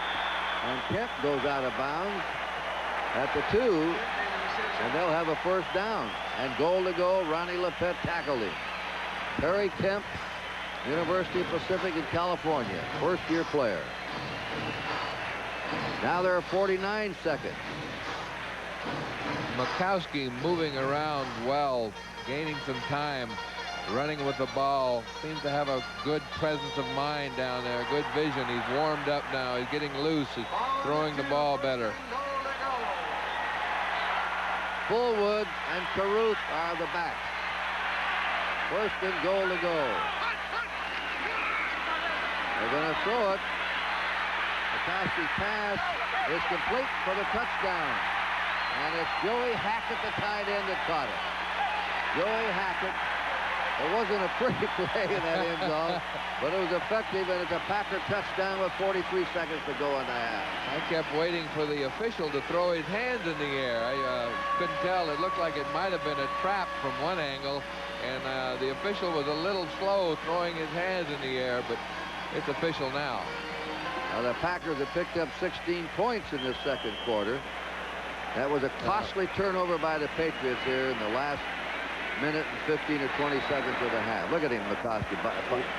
It may not be official. I think we're going to review this, and it looks like a catch from this angle, but we've had a timeout on the field, and I believe we're going to the replay booth to take another look. Yeah, with Johnny Rembert with him, number 52. There's the replay. There's a lot of things they can't replay, especially on judgment calls by the officials, but whether they're out of bounds or whether the ball hit the turf or not, those are the kind of plays. Watch and see if the ball touches the turf before the receiver catches it, and it does not. The play stands, and a touchdown reception by Joey Hackett. Right. With 43 seconds to go in the half. Zendejas, the kick is up, and it is good. And the Packers now have built a 17-3 lead. And we're going to take a timeout. We'll be back when the Patriots receive right after this. I'll have to say that, Jerry Kramer, I've been impressed with the 2nd-year quarterback from Virginia, Don McCoskey. He's done well in his quarter. You certainly had to be impressed with that last touchdown pass, Kurt. He was tried to go one way, tried to go another way, had a defensive player in his face, moved around, waited till the tight end got free, and threw the touchdown pass. You couldn't ask any more than that. That was Hackett's first reception in a Packer uniform. Came at the right time. The kick by Zendejas. Sammy Martin has it. Gets out to the 20. Hits from behind, pushed forward, and the Patriots will take over on their 29-yard line with 37 seconds remaining. The Patriots have had a poor year in giveaways and takeaways. They're -8. That means they have given the ball away 8 more times than they've taken it away, and that's last in the American Conference. You'll find in that table every week that the teams that are usually in contention are teams with pluses. That is, they've had more takeaways than giveaways. And when you start giving that ball away more than you're taking, well, that's how you start losing ball games. The Patriots now have 2 turnovers that's cost them here in the 2nd quarter. Greg James in the backfield. In the shotgun. Flutie with a snap. The pass is complete to Stanley Morgan on a short one, and they're going to have a hurry-up huddle. Well, now they're going to call a timeout. That's timeout against the Patriots. They have 2 left. New England, a 40-second timeout. The score at the end of the first quarter was 3-0 in favor of the Patriots. They've been stopped without a touchdown. The Packers came back. Here's a kicker coming up. Tied there, Jets in Cincinnati. Both teams, Cincinnati on top of their division. The Jets right up in there. Then Buffalo's had a time offensively, haven't they? They can't score. They were worried about their offense all year. It hasn't moved much. And look at that. They haven't scored a touchdown in their last 2 games now. Kansas City ahead. The Bears 14-0. Rams roaring away. 28-10 over Dallas, the Redskins. This was a sort of a make-or-break game for the defending Super Bowl champs. They were 2-3, and they needed this one to hang in the pack. There's such parity now that from week to week, outside of 2 or 3 teams, they're all grouped around 500 or just below 500. The Packers, the only team without a win, and they're ahead in this game 17-3. Flutie's pass, that's complete to the 48-yard line to Irving Fryer, who makes his first catch of the game. Time now is 22 seconds to go, and another charge timeout. All the scores and highlights coming up at halftime. With Len, Paul, Gale, and Frank. You know, getting back to Flutie as you're looking at him, the Patriots had a chance to draft him when he came out of the ranks of Boston College, where he won the Heisman Trophy in '84. Billy Sullivan, the president and owner, wanted to draft him. Dick Steinberg was neutral. Well, either way you want to go. Raymond Berry didn't want to create a big quarterback controversy. He was against drafting him. He was drafted by the Rams. Then he went and signed with the USFL with the New Jersey Generals. Went from there to the Bears. He started 2 games, won a playoff game for the Bears, and they traded him to the Patriots last year for a number 8 pick. He played in replacement games as a starter. And here he is on 2nd down over the middle. He completes it to Dupard. Dupard, used as a pass receiver today, is at the 43 of the Packers. And there's the last timeout for the Patriots. And when they have 15 seconds to go, they'll probably try and throw one more, maybe for a TD or to get into better field goal range. And Doug Flutie also came up to Green Bay for a cup of coffee, Kurt. He came up and talked to that team and spent some time up there before he went to New England, so he could have been on the other side of the field very easily today. As we watch him and Raymond Berry over his shoulder, gnawing on his knuckle. Well, the play is run a million times in New England, a miracle pass against the University of Miami. Here's the flashback back in November of '84, Flutie's senior year. And if you don't think he's got a strong arm, look where he's throwing the ball from. This is a 66-yard pass over 2 Miami defenders. Gerald Phelan catches it in the miracle catch that gave the last play of the game. There's Flutie 22, gave the Patriots the win. Fans will never forget that one. Neither will Jimmy Johnson, the head coach of Miami. He still doesn't know how it happened. We have motion around. The Packers jump. Did the Patriots jump? Looked like the Packer player, the right outside linebacker Harris got back, and they're penalizing the Patriots 5 yards for illegal motion. Number Danny 73. Villa, 73. Danny Villa, 73. I was about to say it would be a perfect time for Doug Flutie to throw another 66-yard pass into the end zone. Well, they have a 1st down and 15 on the 48-yard line of the Packers. The pass was complete, going down at the 41. They'll have to hurry to get another play off. Dupard caught the ball. It's about his 4th reception. They're down to 2-1. They won't get it off. And that's it. That's it. That's the end of the half. The Packers trailing 3-0 soundly outplayed the Patriots in the 2nd quarter and have taken a 17-3 halftime lead. What's the reason for the Packer resurgence, Jerry Kramer? Well, they are running the ball, Kurt. They're coming off the ball. They took a little bit of that certainty out of the defensive mind, gave the quarterback a little more time, and let him throw the ball. Okay, NFL Live halftime activities will continue after these messages from your local station.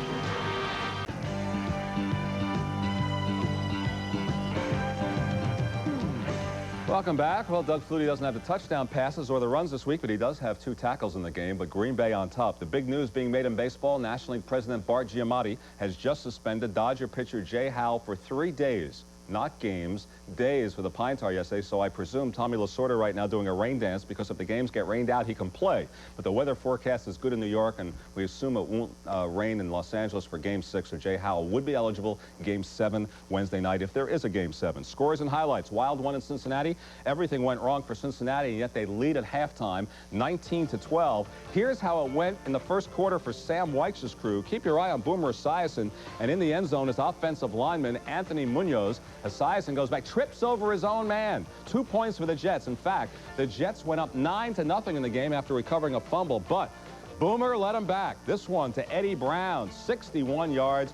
Bobby Humphrey can only watch Brown go into the end zone. So Cincinnati coming back, close it to 9-6. They botched 2 extra points. They blew a field goal. They had a touchdown called back by replay. And the very next play after that, Esiason scrambled, hit Eddie Brown for 8 yards. So Esiason now with 15 touchdown passes. And they showed they can come back from adversity, Paul. Not only can they come back from adversity, but when you're trying to come back in a ball game and you have a touchdown called back, like the play before Eddie Brown's touchdown pass, it's called back. Doesn't shake a good football team. Boomer comes right back, goes the other way, hits Eddie Brown, touchdown. So Cincinnati trying to go 6-0 now. Now checking the other scores. Another injured quarterback, Mike Pagel out. Don Strock, their 4th stringer, is now in for the Browns. That game at halftime, 13-7 Seattle. Bernie Kosar trying to enlist recruits for quarterback. Anyone in Cleveland wants to play can. Matt Barr for the Browns. Field goal attempt at 22 yards was blocked. Paul Moyer scooped it up. Jeff Bryant made the block for Seattle. Look who makes the tackle. Mike Pagel, the quarterback, and he paid the price. On that play, injured his shoulder. One of 5 quarterbacks injured thus far at halftime, and we're only in the first game of the doubleheader. Now, Indianapolis and Buffalo, Chris Chandler, same story. The Colts quarterback, he's out with a bruised sternum. Gary Hogaboom has replaced him there at 17-7 as you take a look at Chandler pacing, knocked out in the second quarter, but his replacement did the job. Hogaboom came in, 39 yards to Clarence Verdun, gave him a 17-0 lead. Game's now late in the second quarter. Indianapolis leading Buffalo 17-7.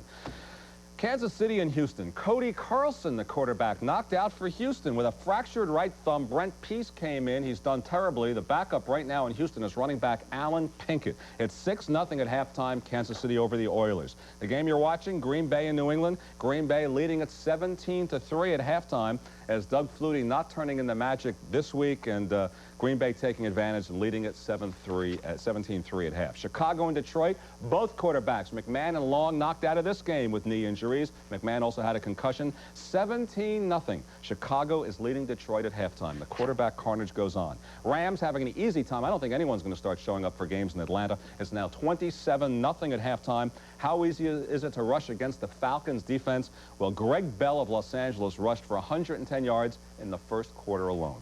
27-0 at halftime in Atlanta. Washington, fairly easy. Mark Rippon, a couple of touchdown passes, 28-10 over Dallas at halftime. And Tampa Bay has taken the lead, surprisingly so, in Minnesota, 10-7. That game's moving along. They've already entered the third quarter of play. So those are the scores and highlights and the baseball news as we have it from New York. For Paul McGuire, I'm Len Berman. More coming up right after these words from your local station.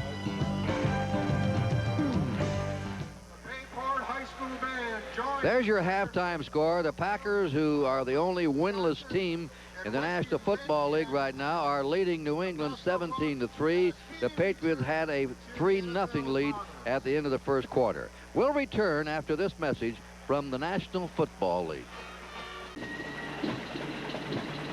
Packers have come back out in the field, leading 17-3. This is the first time they've had a 14-point lead this year.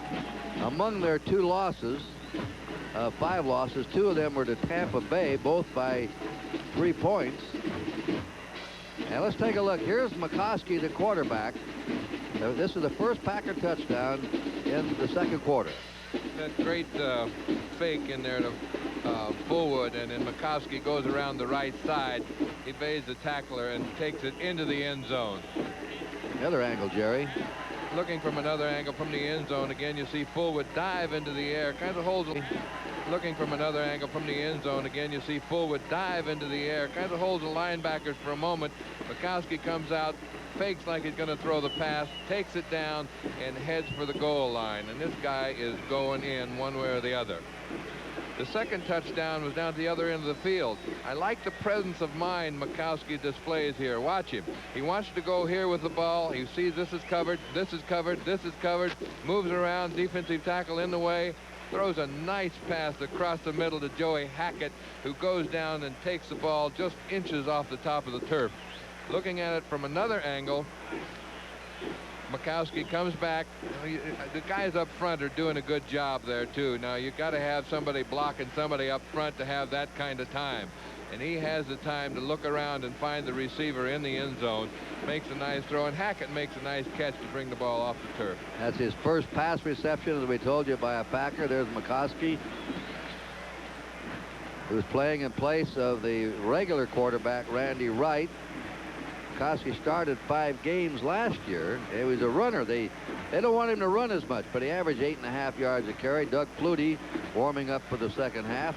Flutie has hit 13 out of 21, 127 yards, no touchdowns. Here are the stats, and the Patriots surprisingly are on top of the stats. They've had more total yards than the Packers, more yards passing, more yards rushing. But they've turned the ball over twice. And more turnovers, Kurt. That's exactly right. That's the difference in the ball game right there. And they've had more possession time, as you can see. In individual rushing, Stevens leads the Patriots with 20 yards. Ken Davis with 15 for the Packers. In receiving, Stanley Morgan has caught 4. Dupart has caught 5, all short passes. And Woodside and Kemp lead the Packers in receiving with 2. Penalties, 4 for 30 yards for the Patriots, 2 for 17 yards for the Packers. 2 for 17 yards, and that one holding penalty when Sharp had the ball down on about the 3-yard line would have been like an 80-yard penalty, 60 maybe. So we'll see here in the second half. If the Packers can win their first game, they're the only winless team, and the only undefeated team is Cincinnati. This kickoff is sponsored by Budweiser, the king of beers. Fullwood is back for the Packers. And the kickoff goes the other way to Patrick Scott. And we have a flag down. It means it may be against New England. Jim Bowman went downfield to cover that for the Patriots. So let's see what this is about.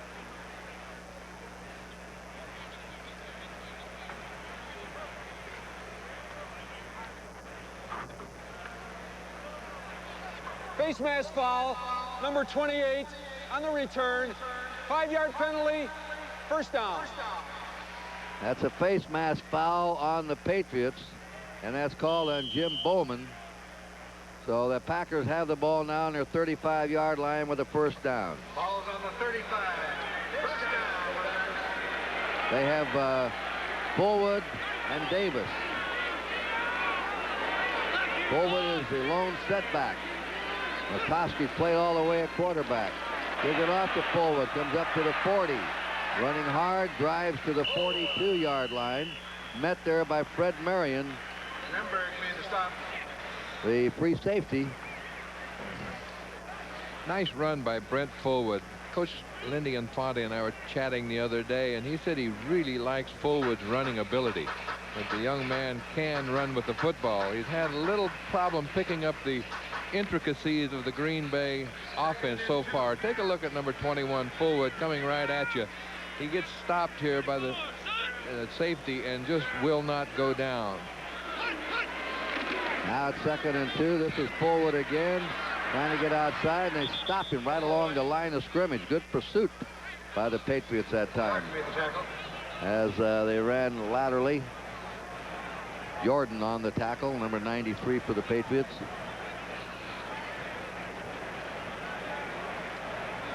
The Packers now have a 3rd down and 2 from their 42. Talked about that complicated offense by Lindy, who was offensive coordinator at Cincinnati, then Cleveland. A charge timeout against the Packers here. He is more of a passing man than a running man, but he says, I know you have to have a good blend, but he likes what he calls to put men out in space and let them go to work. Wide receivers, throw to the backs, and get them out there isolated one-on-one. His first love affair is with the passing game, and he's made no bones about that, and he's brilliant in his execution and planning of his passing game. The running game will complement the passing game in that it gives the offensive lineman so much more time to block on the passing plays if the defense doesn't know exactly what to expect on every play. So you have to make that running game go. You won't win with the run, but you have to be able to run to win. We haven't had a sack in this game. There's Bukowski's figures, 9 out of 15, 100 yards. Basketball star, baseball star, he does it all. Track and football at Virginia. And now with the Packers. Came into this game completing 17 out of 30. And in the first half, he hit 9 out of 15, 1 for a touchdown. Made a good move there, too, Kurt. Came up the line of scrimmage, 3rd and 2, critical situation. Didn't like what he saw, uncertain of the play that was called. Rather than make a mistake or run a play that couldn't be executed, let's call timeout. Let's go to the sidelines and talk it over and make sure we know exactly what we want to do in this situation. Neither team has converted on 3rd down. Each team is 0 for 4. Trying to get a first down on a 3rd down play. This is 3rd and 2. The Packers from their 42-yard line early in the 3rd quarter. They'll throw for it. Out it goes to Davis, and they got the first down on a swing pass. Kenneth Davis caught the ball and had to be brought down by Ernest Gibson. The Patriots don't use a nickel back. They put 2 defensive backs in. They put McSwain and Gibson in. Gibson, a 5th-year player from Furman. Well executed here, Jerry. Yes, and this is the kind of offense Lindy and Fonte really likes. The controlled pass, the short pass across the middle, the back swinging out of the backfield like Kenneth Davis did there. Took the ball down the sidelines. First down, control. Green Bay's on the Patriot 48-yard line with a first down. Kemp in motion. Didn't go far on that one. As Davis is brought down, hit around the ankles. They may give McGrew. McGrew gets the credit for that one. Lawrence McGrew.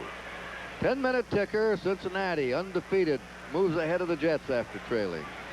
Seattle over Cleveland. Indianapolis.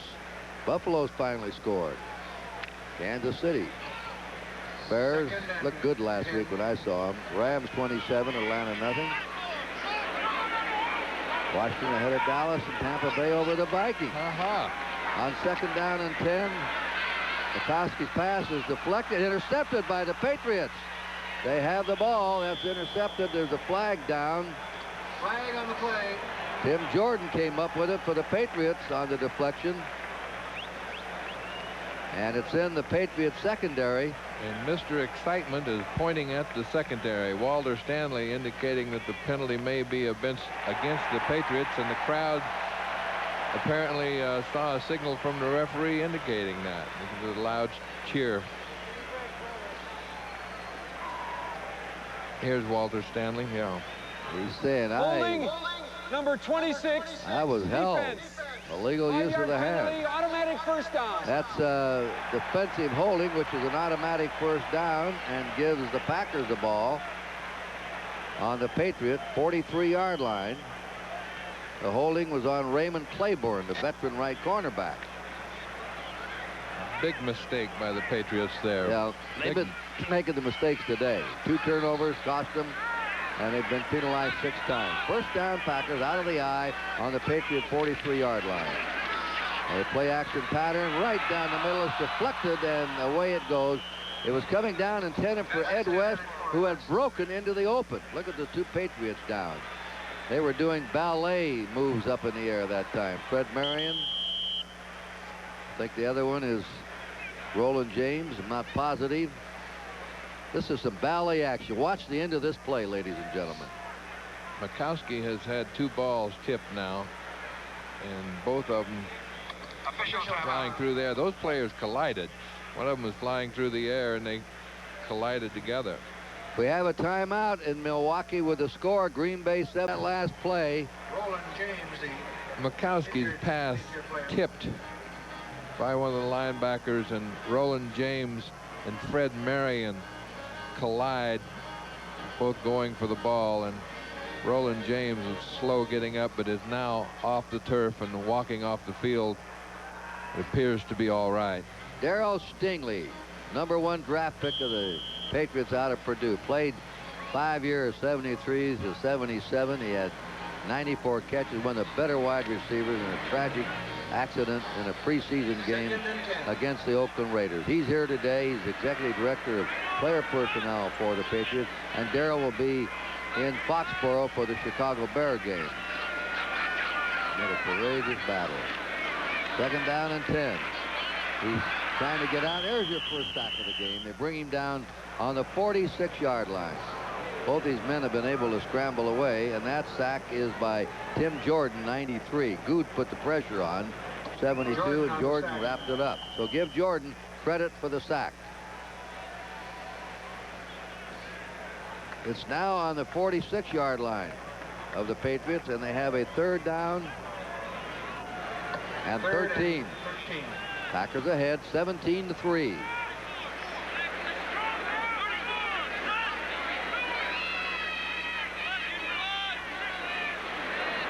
Packers have had their problems with the QB sack. Out of the shotgun, they put the blitz on. He comes out of the pocket. And was he in control? He got rid of the ball, but I believe the referee said he was in the grasp and control of Tim Good. And that's 2 sacks in a row for the Patriots. And that moves the ball back to the 50. So the Patriots put a pass rush on the last 2 plays, and give them credit for that last sack. Putting a little linebacker blitz in there, Kurt. They're putting a little pressure one way or the other. They're getting something on them. 3 punts for Bracken in the game, 42 yards. A punt. Fryer is the safety man on the 11 of the low snap. And he hooches it away. This is what you want, hanging up around that goal line. It bounds in for the touchback. And the Patriots will put the ball in play. They'll have it for the first time in the 3rd quarter on their own 20-yard line. We're going to take time out. We'll be back with the score. Green Bay Packers 17, New England Patriots 3. That's Steve Grogan on the sideline calling the plays. Doug Flutie still at quarterback. Patriots ball on their own 20-yard line. In the I formation, Fryer going in motion. The pitch is to Stevens. Stevens being chased and contained along the line of scrimmage. Mark Murphy came up to help make the hit on him. John Anderson. Well, the Cleveland Browns have had real bad luck with their quarterbacks. They lost Kozar, Danielson, and now their 3rd-string quarterback, Mike Pagel, separated his shoulder in the 2nd quarter, and he's out for 6 weeks, and Don Strock goes in at quarterback. Boy, it has been a year for the quarterback going down, hasn't it? Yeah. 2nd down, 10. Patriots on their 20-yard line. Stevens outside. They chip him up, and he goes down on the 25. There was a fumble, but the ball is already dead. It's already dead there. Getting a 5. And a holding call against New England. On the play. Preliminary indication is holding against the Patriots. Packer defense starting to really get excited. They're getting some good, solid play from that linebacking core. The crowd's getting into the game, generating some excitement on the field, and the Packer defense is playing very well right now. Here's the call. Holding number 87, offense, 2nd down. That's on the tight end, Lynn Dawson. That's their 7th penalty. Here's the ticker again. Look at that tie. Seattle leading Cleveland, who's lost their third quarterback for the year. Indianapolis, Buffalo's back. Coming back. They were 14 down. Now it's the Rams way ahead. We can take a look at them there. It's on the 11-yard line. It's second down and 20. The Patriots mired deep in their own territory. They've gone nowhere. There's another flag down.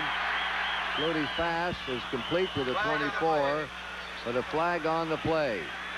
Penalties and 2 costly turnovers have hurt the pass today. And the Green Bay Packer players clapping their hands. We're getting into a situation now. It's a false start. We're getting into a situation that the Patriots have not done anything since the first period in offense. And the question is, how long does this man, Raymond Berry, now go with Flutie at quarterback?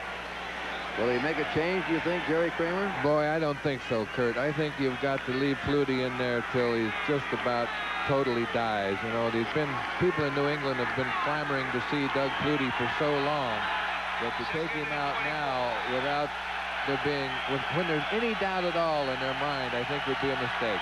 Second down and 24. Got him. That is Craig James, hit by Brian Noble and Tim Harris. Noble got to him first. It's on the Patriots 5-yard line. They have a third down and 24 to go. Again, that Packer defense really getting excited. We saw a shot of Trevor Maddich, number 64 for New England on that last play, who had replaced Danny Villa at left tackle. A little excited, offsides, another penalty, another play. The Packers are really generating some excitement and putting some pressure on that New England offense in all phases of the game. Patriots still haven't converted on third down. They have a third down, 25 to go. Out of the end zone, Flutie's pass is complete to Craig James. James stopped at the 16-yard line by Johnny Holland. He has to go short underneath. That's the only way he can complete him because they're not giving him the long pass, and it'll be punt formation with the Patriots line of scrimmage. They moved it up to the 18-yard line. 4th and long. Excellent defensive play again. You saw those 3 linebackers converge on Craig James, one on each side of him, one in front of him, and he wasn't going to be going anyplace. Beagles in punt formation. There's Mr. Excitement, Walter Stanley, on his own 40. He'll be looking into a bright sun. And that kick is a low end over end. Stanley on the 48-50. 45 of the Patriots still going. Flag down. He's chased out of bounds. And he's out on the 40-yard line, around there, 41-yard line, but we have a flag drop. Ickey Woods, a 5-yard run. Cincinnati's moved back ahead of the Jets, 26-19. Patriots really hammered the Jets in the opening game of the season. The Jets looked bad. They were picked for last of their division in the American Conference. And they won 3 in a row, and everybody said, well, it's a fluke. Well, they're giving Cincinnati all they want today.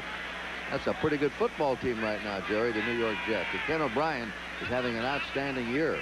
Boy, they really caught fire. You know, early in the year, they were rebuilding a bunch of new players and don't expect anything this year. And we've got a long way to go. And all of a sudden, things caught fire. Number 54, Green Bay, on the return. First down, timeout. We had a timeout. The illegal block was on Scott Stevens. So with a timeout, we'll tell you the scores. The Green Bay Packers 17, the New England Patriots 3. There's Flutie alongside Steve Grogan. The Packers have a first down on their own 48. They're ahead 17-3. Fullwood over the 50. 45 still going. And a first down at the Patriots 40. That's why they drafted him number 1, that kind of running, a couple years ago. You know, it just sometimes takes a while for a young running back to grab the system and get comfortable with everything. I remember as we watched Fullwood here come up the middle for about a 9-10 yard gain. Nice run, avoids the tackler, good, solid, consistent running, good leg drive. Reminds me of Jimmy Taylor a little bit. You know, Jimmy Taylor, our fullback back in Green Bay, took 10 games before he learned the offense, before he could learn the plays. So it's not unusual for a young guy to have problems. Green Bay's on the Patriot 40. Kemp was in motion. That's Fullwood again. He rips off another 5. Let's go right now to Gail Gardner in New York for an NFL update. Gail? Thank you, Kurt. In Buffalo, the Bills coming back against the Colts. Jim Kelly out of the shotgun. He goes 16 yards to Andre Reed, who beats Willie Tullis, cuts the Colts lead to 17-14. Let's go back to Kurt and Jerry in Milwaukee. Okay, so the Bills right with them now. Second down, 5. Fullwood, third time in a row he's carried the ball. He pounds for 3 to the 32-yard line of the Patriots. Big pile up there on the right side of the Patriot line. We have a couple of injuries. Lepet has a bruised knee, they say, and Ernest Gibson is in there for him. The left tackle is a little more serious. Danny Villa will get more of a report, and Trevor Matic has replaced him at left tackle in offense. Third down and 2. The Packers on the Patriots 32. Fullwood and Woodside are now the setback.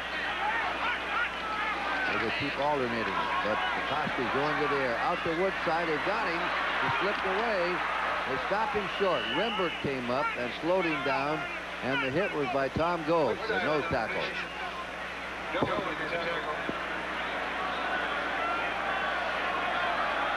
Fourth down, the crowd yells, "Go, go." They don't get paid to make those decisions. Yeah, they don't get fired when the decisions backfire either, do they? Fourth down, 3. McCoskey is signaling over to the bench. Green Bay's already used a timeout here in the third quarter, which is waning away with 5:30 to go. Fullwood is an offset back. Kenny Davis is out wide. Now Fullwood hops behind the quarterback. They're going to pass. They give it to Fullwood. He's going to have the first down. Beautiful play. Look at him. He's still going. All the way. And he's going to go in.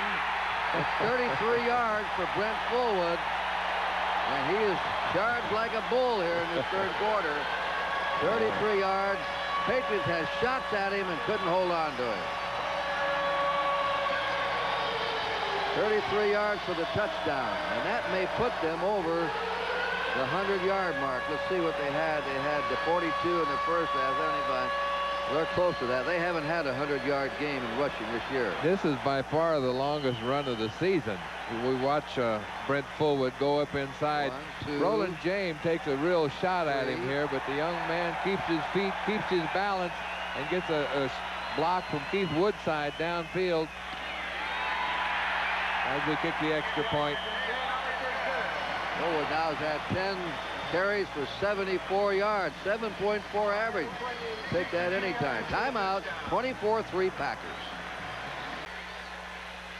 The two coaches, Infante said, "I knew it was going to be tough, but not this tough," when he went winless in his first 5 games. That's Stanley Martin with the Patriots coming out on the kickoff return, and they spin him around, knock him down on the 23-yard line.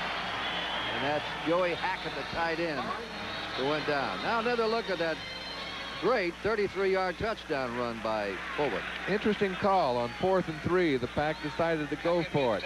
Fullwood, who is, you know, we said earlier, a pretty decent runner, has not had that great a year. In fact, he's had 84 yards in the first 5 games. Broke 2 or 3 tackles there for a 33-yard gain, and an excellent play. Patriots ball. They have not moved the ball since the first period. There's a drive by the Packers. They're ahead in this game, 24-3. Patriots have had no offense since the first quarter. That pass is no good.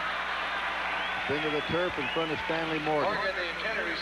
Tim Harris rushing Flutie hard. 10-minute ticker coming up. Cincinnati back out in front again. Seattle holding on. Indianapolis has scored a field goal, 6 points. They stay locked up there, Kansas City and Houston. The Bears, the Lions scored on them finally. Rams running away. So is the Redskins, and Minnesota's come back to lead Tampa Bay. So 10-minute ticker. 3rd down, 10. All kinds of motion in the line. The Packers are bluffing blitzes, or trying to disguise them. The Patriots are moving around. I believe it's Trevor Maddox, the left tackle. False start, number 64. It is. Offense. Trevor Maddox, who had to go in at left tackle, replacing the injured Danny Villa.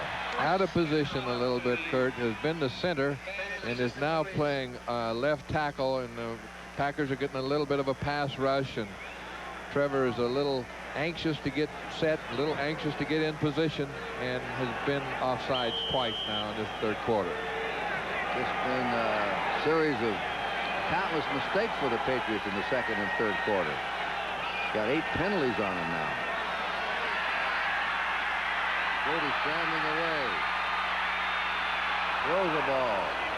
And desperately trying to get it to Irving Fryer, who was covered in the secondary by Mark Lee, or Tiger Green. He was throwing for his life. Robert Brown, the right end, putting the heat on him. Number 93 of the Packers. So they're not getting time to throw. They have no running game right now. And when you're ahead 24-3 and you got the sense of we're coming on, the Packers are just flattening their ears and going at it. That's exactly right. 3rd down, 15.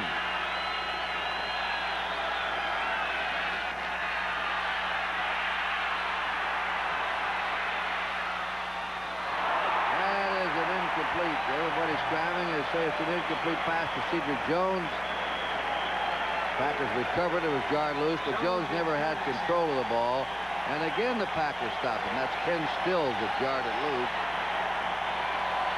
They have a Patriot player down. Flutie moving out of the pocket again like he did earlier in the game to get a little time. He was throwing the ball to Irving Fryer. Kenny Stills, number 29, came up behind and knocked the ball loose. And Fryer is down on the turf. He's injured at the moment. Sorry, just a little correction. It was Jones crossing over, and Fryer was crossing right toward him. Okay. So that's Fryer down. Yeah, the pass was intended for Jones. Somebody. Jones. It's interesting, Kurt, we were talking about the Patriot offense having a little trouble now. You notice in the 1st quarter when they were running the ball successfully, they were had a balanced attack, good pass protection. The quarterback had time to throw. Flutie was throwing from the pocket, rolled out occasionally at his choosing. He would roll right, he would roll left, do exactly what he wanted, as we watched Steve Grogan warming up on the sidelines. And it looks like we're about to see Grogan. Doug has had a difficult time this last quarter. He's getting tremendous amount of pressure on him, scrambling all over the place and throwing the ball badly a couple times. Jose Canseco hit his 3rd home run of the American League Championship Series. He's hit 2 with nobody on and 1 with 1 on, and Oakland leads the Red Sox 1-0. It's pack the bags time if the Sox don't win today.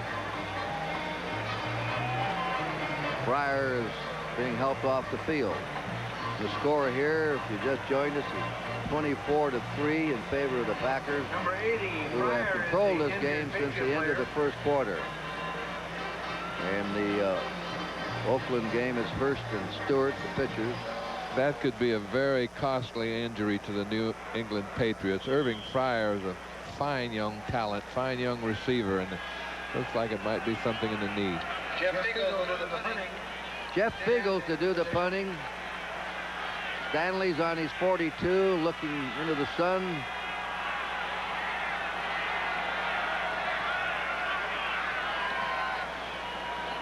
Short kick. Stanley takes it on the 49 of the Packers. And he went the wrong way, backwards.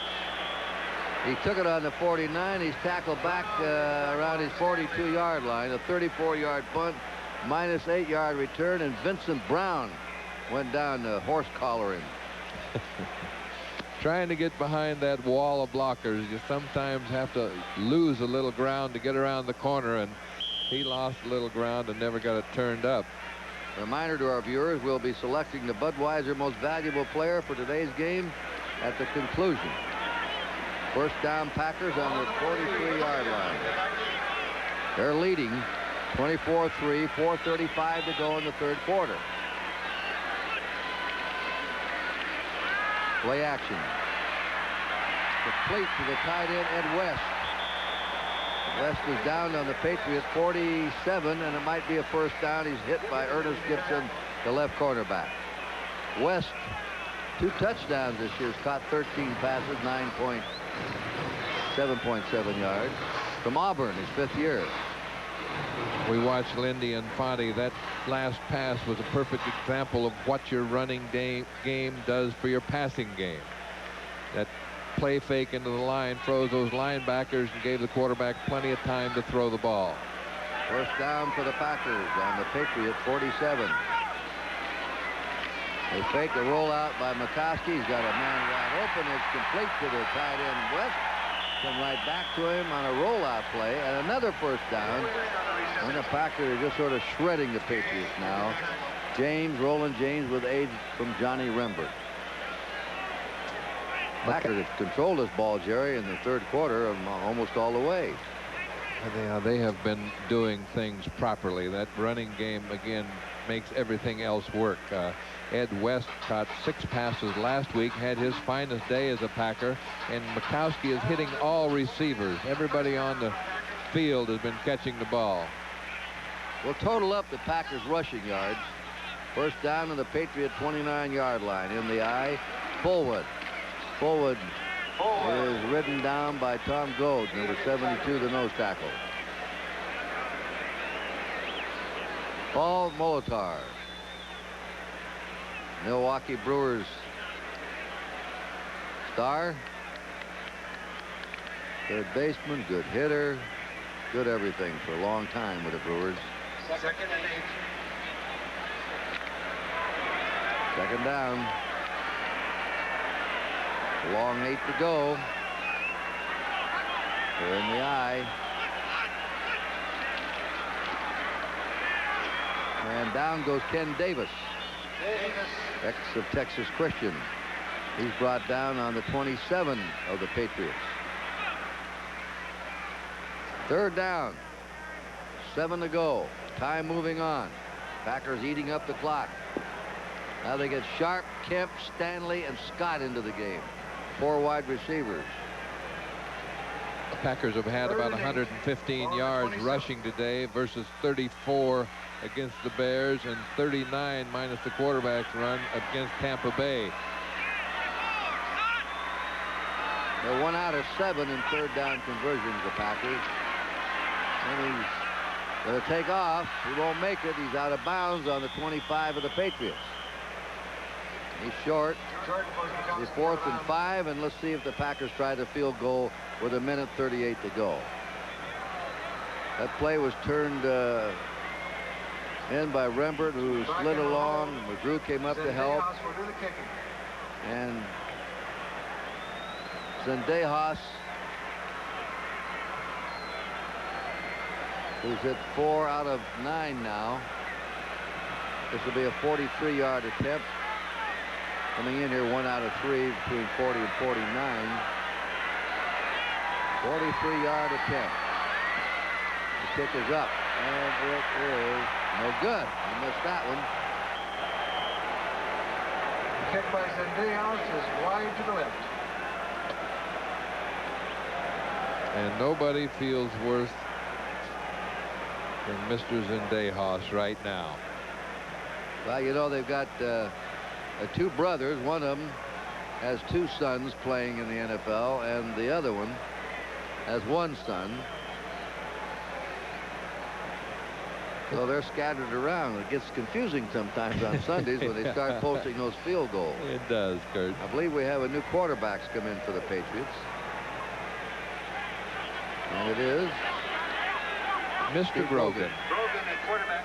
Moody couldn't move the team after the first quarter. Grogan is in there now in the shotgun.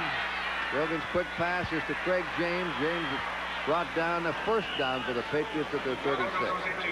So Grogan hits it early, and John Anderson made the tackle. Time called. James goes out.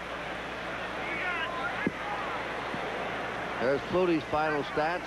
14 out of 25. 140 yards. No touchdowns. 2 interceptions.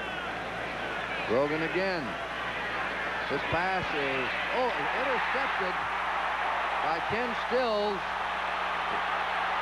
He's intended for Cedric Jones, and Stills brings it back to the 48 of the Patriots. Ron Pitts it is. Ron Pitts, the son of Elijah. He brings it back.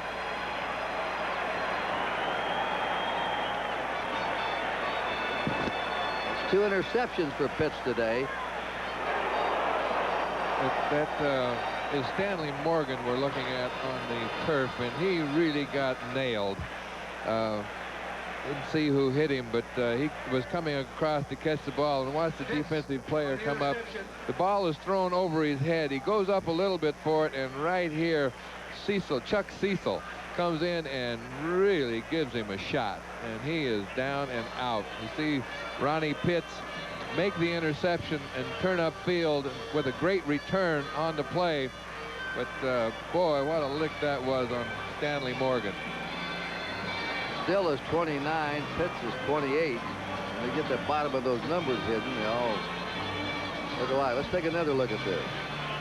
Another look. The ball is thrown a little bit high, and Stanley comes down and really doesn't have a chance to catch his breath. And Chuck Cecil, a fine young hitter and a fine young football player, got a reputation, intercepted 3 passes so far for the Packers, got a reputation as being a pretty tough young kid. Also a scholastic All-American in college, a bright young man, and it was just a combination of time and events, and Stanley Morgan was in the wrong time at the right place. And it's kind of difficult to see that with Darrell Stingley sitting on the sideline. You know, Cecil intercepted 20 passes in his high school career in Arizona, then 21 in college at Arizona, which is an all-time career Pac-10 record. And in his rookie year, he's already picked off 3 passes this year. Fine young football players. We look at Darrell Stingley, a young man who's had to live with a hit just like that for the last 10, 11 years, who had to live in a wheelchair as a quadriplegic, in a situation much like the one we just witnessed. You can't help but wonder the thoughts going through Darrell Stingley's mind at this moment. As we look at Stanley Morgan, a 12-year veteran on the sideline. One more look as Chuck Cecil comes up, and good, solid play. Nothing dirty, nothing out of the way. Just a fine, solid hit. Stanley Morgan is seriously hurt, it looks like. They brought the stretcher on the field. Coming up next, most of these NBC stations. Stay tuned for the second half of our football doubleheader. Some of you will see a battle by the Bay when the American Football Conference champion Broncos take on the 49ers, plus regional action. Check local listings for the game in your area. Our score here is 24-3. The Buffalo Bills, who were trailing Indianapolis 7-0 or 17-0, have rallied and have now taken the lead 21-20. We're taking a look here at Chuck Cecil, number 26, the young rookie for the Green Bay Packers, and he was the defensive back that delivered the blow on Stanley Morgan. I mean, you know he feels very badly about that. It was then they're looking at Stanley. It was a good football play. It was a good, clean football play. Nothing out of the way, nothing out of the ordinary, except it was an extremely violent football play. That's something none of us like to see. Shot of Coach Raymond Barry on the field looking down at this player. We're getting the stretcher together now and trying to put Stanley on the stretcher and very gently, very cautiously move him off the field. And it's going to take a moment or so. You look back at some old films and talk to some old-time players way before your time, Jerry Kramer, when you played in the 60s. Sometimes they used to drag them off the field. You know, a fella could have a neck injury or a spinal injury. They just go out and take him and haul him off feet first. Yes, that's right, Kurt. They're much more cautious today, and bless them for being cautious and taking the time to make sure, you know, that we don't do any additional damage. As we look at Cincinnati still leading. Houston has rallied now and moves ahead of Kansas City in the fourth quarter. And the Redskins 18 points over the Cowboys. And Minnesota's come back. Tampa Bay, Minnesota got themselves a pretty good football game down there. You know, that Tampa Bay team may be a little better team than people anticipated this year. If my man Vinny, you know, gets consistent throwing that ball, he's a pretty exciting young quarterback, and he has got a great touch, and he can do some things down there at Tampa Bay if they give him a chance. Well, right now Tampa Bay has won 2 and lost 3. Both their wins have been against the Packers. Still 1-0. The A's up in the second, and Cecil hit a home run, third of the series for the Oakland A's. The Bears are winning. They're on top of the Central Division of the National Conference. Green Bay is last. Detroit's losing. Darryl Stingley again. I did a feature on him, and Where Are They Now? On the Lenny Dawson, Nick Bonacani show. Very, very positive thinker for what he's gone through. There's Raymond Berry.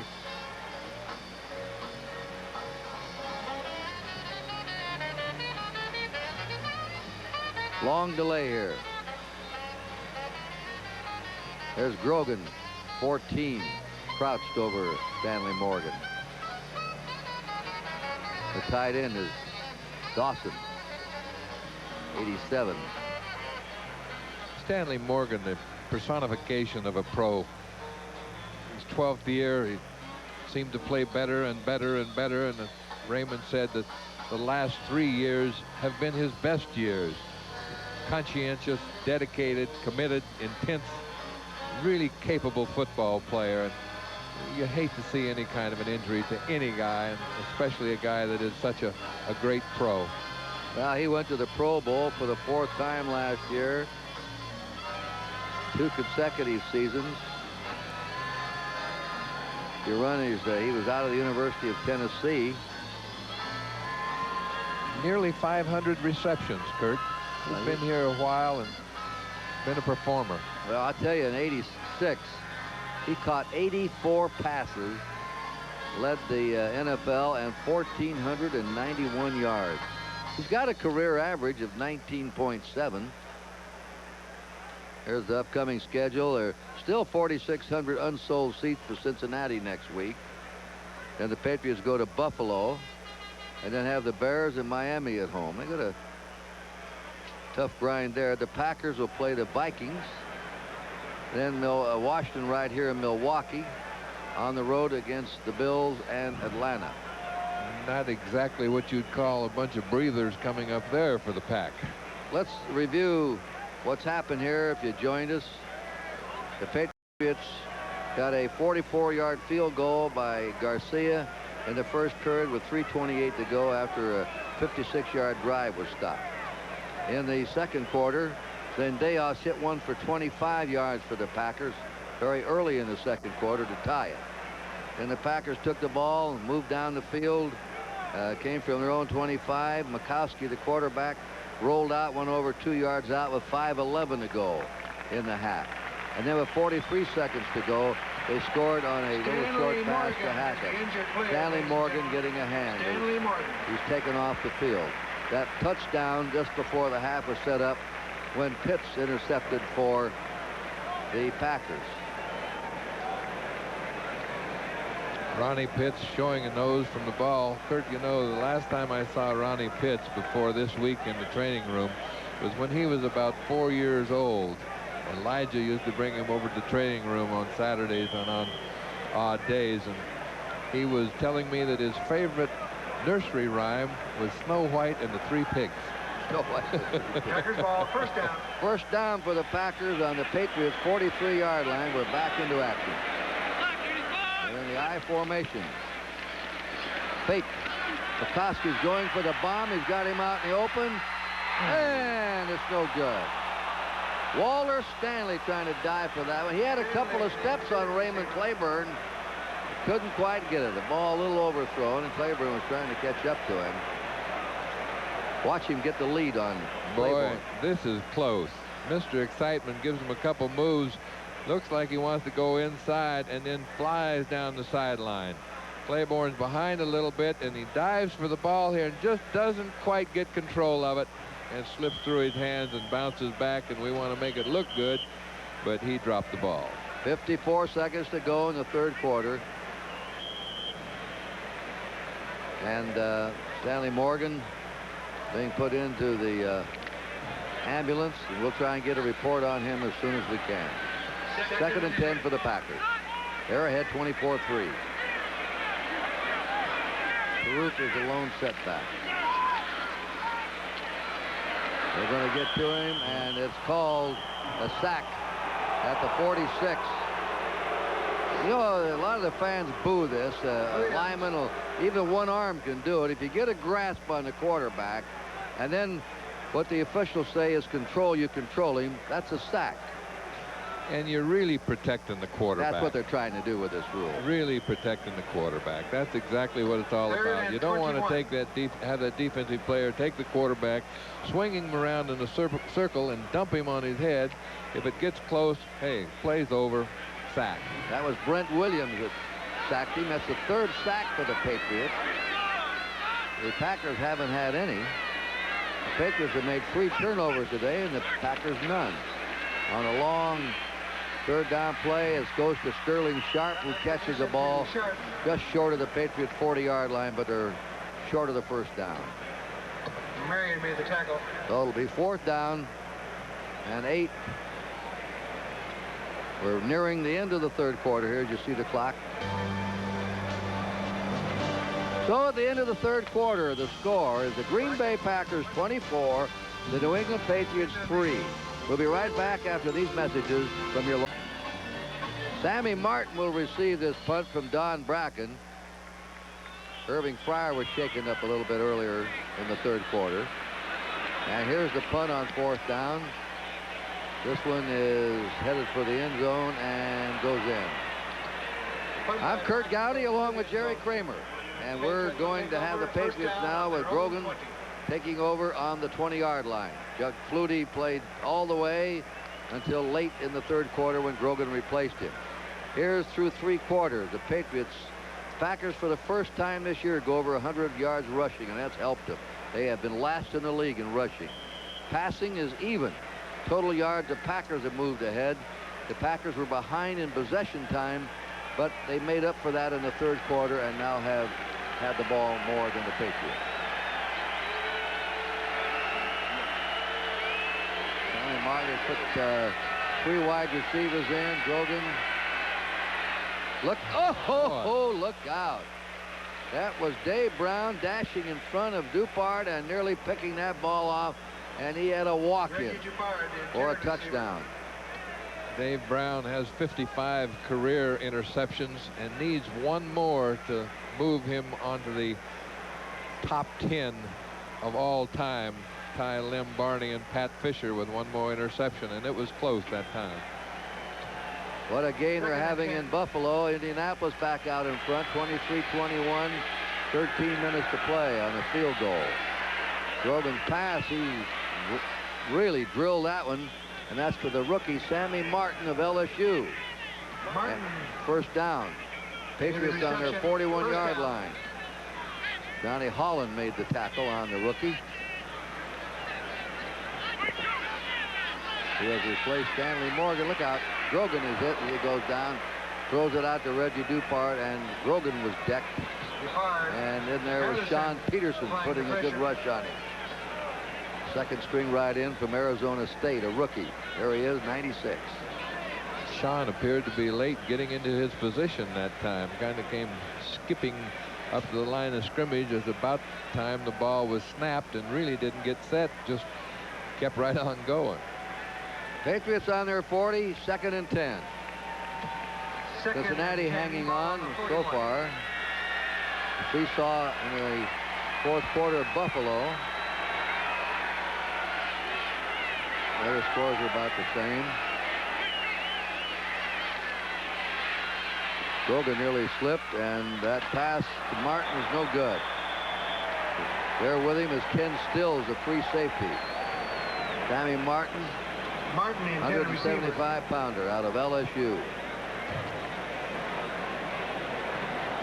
3rd down. Just checking here. The Patriots have not had the ball, I don't believe, in Green Bay territory in the 2nd half.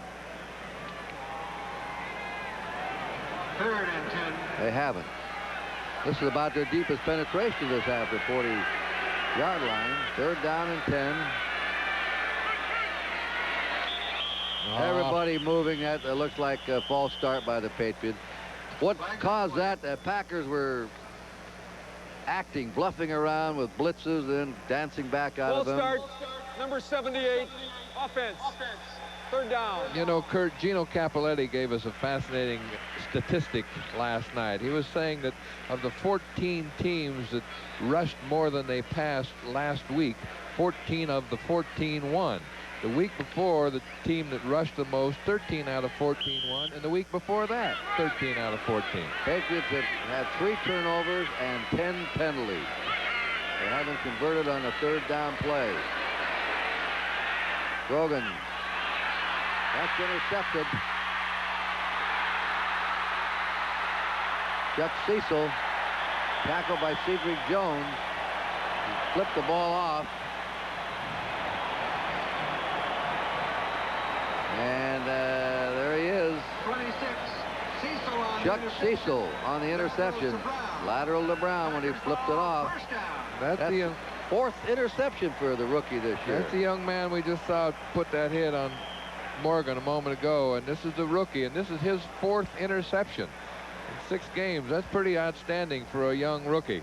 Certainly has is. the presence of mind to lateral a ball to David Brown when the tackler has him around the ankles, and it's the Packer ball at the 49-yard line. And they're ahead 24-3. Really in command right now. They have Woodside as a tailback, Sharp in motion. That's Woodside breaking through and going to the Patriots 47. So it has to be, so far, a satisfying day for the new Green Bay coach, Infante. He's trying to get improve the run. They've gone over 100 yards for the first time this year, and their defense has played well. But it hasn't been a bad defense this year. They're up there about 5th in their conference in defensive total defense statistics. The defense has played well, Kurt. The things that they started off doing, like the offside penalty, the interception, interference, the holding, so many things they did the first quarter, are the kind of things that have beat the Green Bay Packers all year. But since then, they have eliminated the mistakes. 2nd down, 6. Woodside and Fuller. McCoskey out to Fuller, and he's out of bounds close to the 40-yard line of the Patriots. Taken out by Ed Reynolds, the inside linebacker. More on that thought about eliminating mistakes. Coach Infante told the team this week, he said, you have been playing 2 football teams out there. You play the opponent and you play yourself. And you yourself have been beating you more than the opponent. So if you can eliminate the mistakes, stop dropping the balls, and stop beating yourself, you can be a pretty good football team. And that's what the Packers have done the last 3 quarters. There are the Patriot injuries today. And right now, the temporary diagnosis on Stanley Morgan is a concussion. Took him to the hospital for observation. 3rd down and a short yard. A fake to Fullwood. Wide open is Ed West, the tight end. He's running for a touchdown, and he's in there. Out of bounds. No, he stepped out of bounds. He went out of bounds on the 7. What a fake by McCoskey that time, up the middle. 3rd and a short yard, trying to drive for the first down, and then he just took it away from him and flipped it out to the tight end. Excellent call.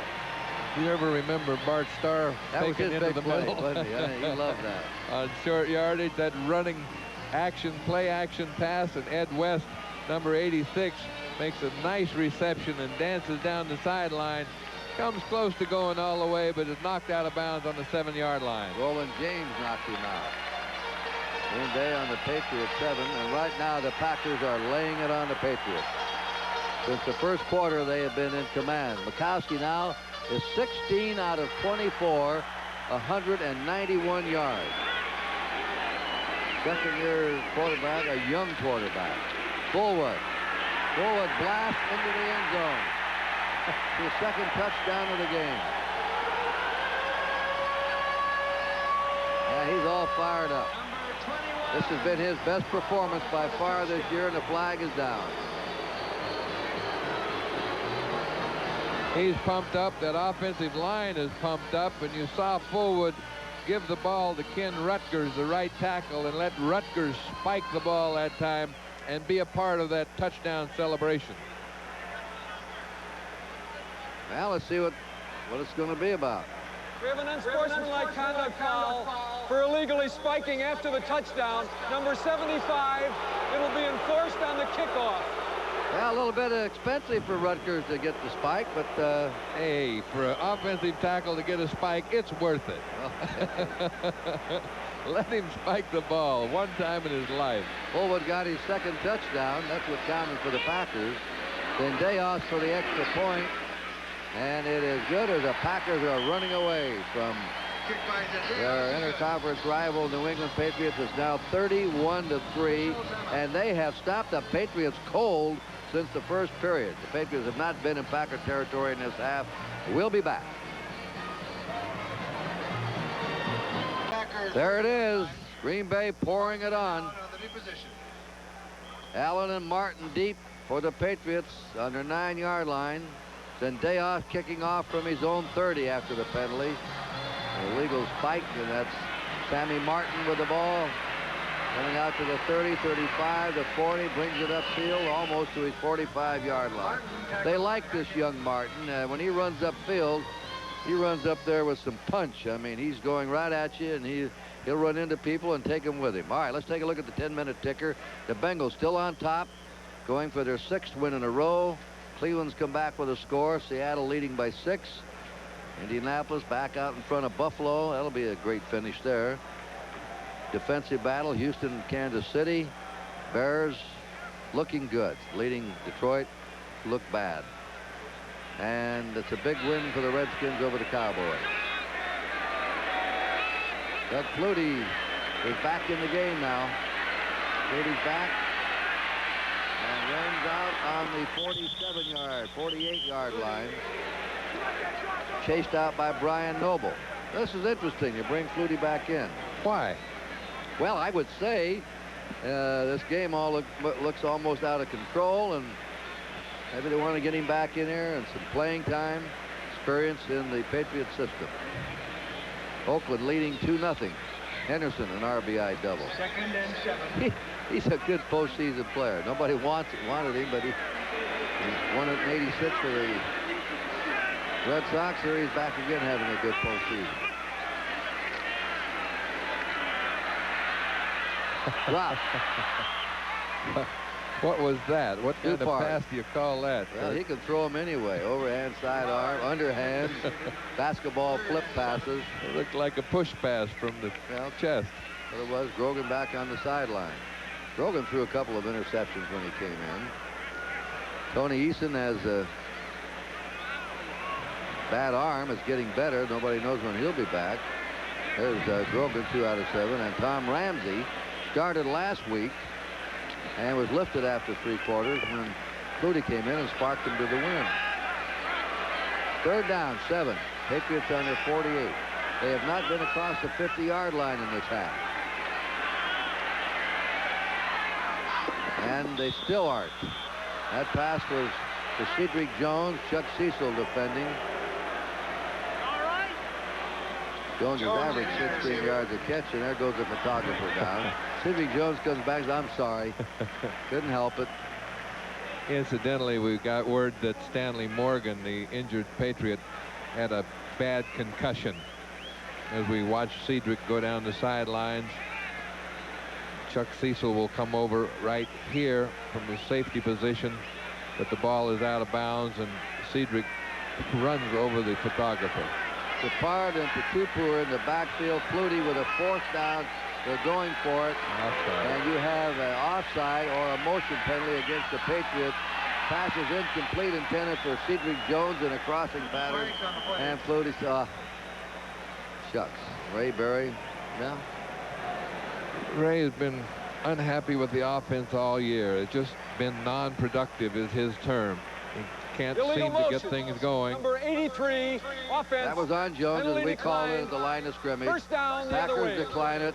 And still the Patriots have not been in Packer territory in the second half. That's how dominant Green Bay has been, led by this young quarterback from the University of Virginia, Don McCoskey. And he's had good statistics. 16 out of 24, 191 yards. An official's timeout. We'll be back in Milwaukee, 31-3 Packers. At the start of the game, we asked, pardon me, Jerry Kramer about the Packers. He said inconsistent. They've been consistent today, getting some rushing yards, over 100 for the first time this year. Brent Fullwood's been the spark there, and we'll talk about him. Right now, the Packers have the ball first down on the Patriots' 48-yard line. Here's Fullwood, and he's out of bounds in the 45. That gives him 87 yards rushing. It's more yards rushing in this game than he's had the previous 5 games. He came into this game with 84. Jim Bowman made the tackle. That's his career high also since he's been with the Packers, a #1 draft pick last year. Talking with Coach Infante earlier in the week, there have been some bright spots on this Packer team. It's hard to see in an 0-5 team, but there had been some talent. There had been some moments. They just hadn't been able to put it all together. They certainly are doing that now. 44, 2nd and 6 in Patriot territory. There goes Woodside. Trying to squirm. He doesn't get much, maybe a couple of yards to the 42. And it was Edmund Nelson who's in there now, who made the hit on him, a 3rd-string right end. It was interesting what you told me that Infante told his team this week. About not beating themselves? Yeah, that they had been playing 2 football teams. They'd been playing the opposition, and they had been playing themselves, and they themselves had been their own worst enemy. And today they've eliminated those mistakes, those penalties, those drop passes, and have not played themselves. Out in motion. This is a 3rd and 4 play.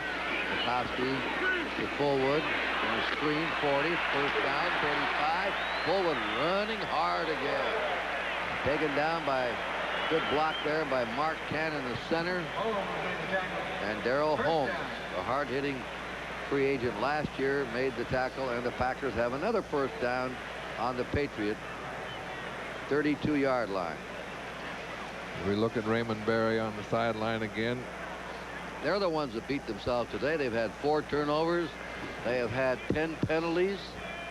The Packers have had only 4 penalties and no turnovers. The Patriots have not crossed the 50-yard line in the second half.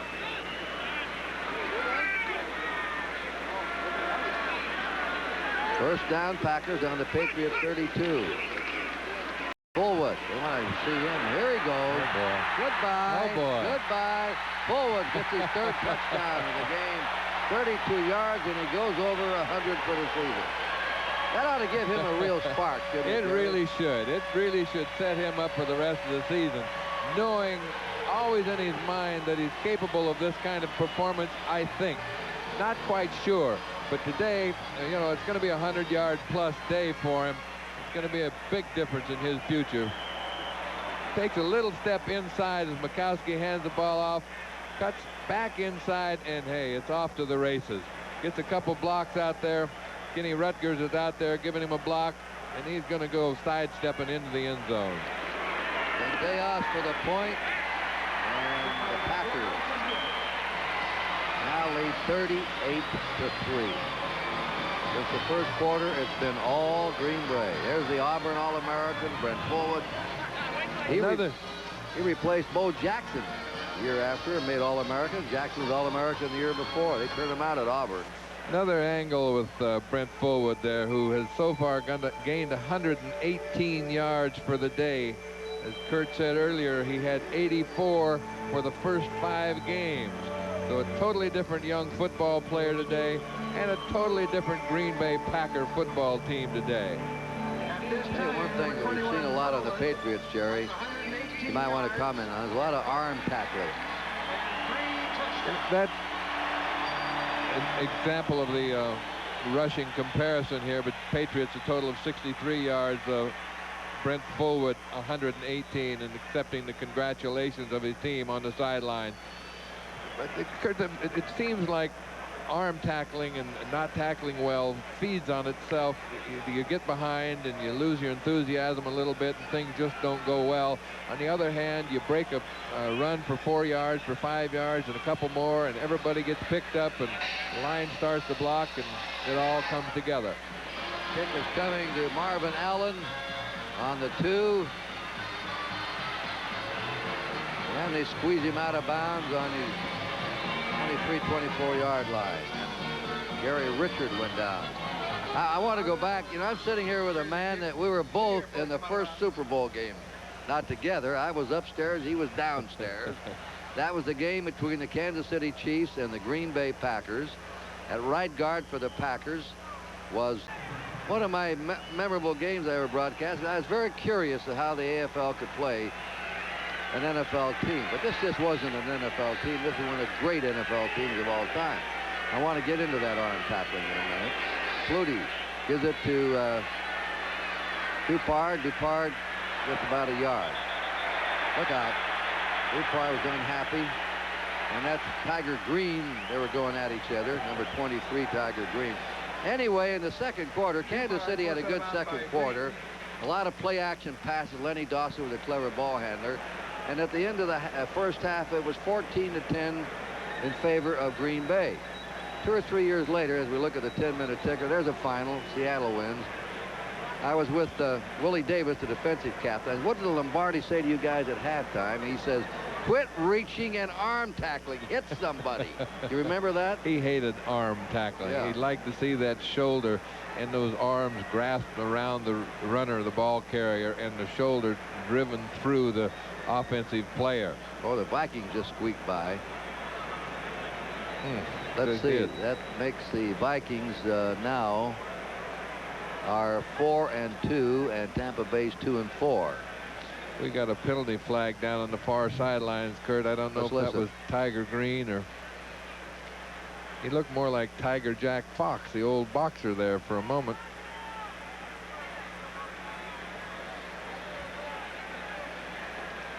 No. Personal foul, unnecessary roughness on number 30, offense.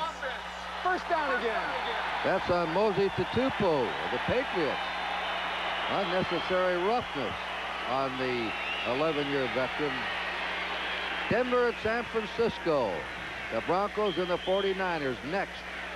Over most of the NBC network, Merlin Olsen and Dick Enberg. Well, I thought Dick was great over there in the Olympics. He is just a consummate professional. Well, he did a little talk piece about Greg Louganis, one of the best I ever heard. Flutie. To Dupard. Keeps on to it. Maybe wish he hadn't. Got it at the 18-yard line when Mark Murphy pounced on him. The Patriots just can't open up anything against Green Bay. They haven't been able to cross the 50-yard line. They've just been stifled. You know, I would like to see Flutie put a little more zip on that ball. His ball seems to be floating a little bit today, and it takes a little longer to get there than you would like to see. 9:50 to go in the game. Now he's got some time. Or he did have some time. Fumble. Tim Harris batted the ball away from him. That was a fumble. His hand did not start forward. That was not an attempted pass. It was a fumble. I believe Dupard recovered it. And Tim Harris went by earlier. Jason Flutie. Sometimes you'll get 2 or 3 shots at a guy like Flutie, but he went by earlier and was blocked out and then came in from behind and knocked the ball out of Flutie's That's like those rolling in a gun gallery at a carnival, you know, when they keep coming around at you 2 or 3 times, you may get another shot. Get him eventually, right? Third down. 21 yards to go. And they roll out again. This is a screen to Dupard, coming up the field and gets out to his 26-yard line, taken down by Weddington. They're throwing a lot to Dupard in this game. Weddington, second-string linebacker from Oklahoma, his 3rd year. It is 38-3 Green Bay. They hadn't won one yet. The only team without a victory in the National Football League 1988, and they're winning with authority today. Walter Stanley ready to do something here to live up to his own given nickname, Mr. Excitement. I like his modesty. What do you call yourself, Walter? Mr. Excitement. Good punt by Fiegels. And Mr. Excitement gave him some excitement as he dived for that one on his own 39. Timeout on the field in Milwaukee. 8 minutes to go. Green Bay 38, New England 3.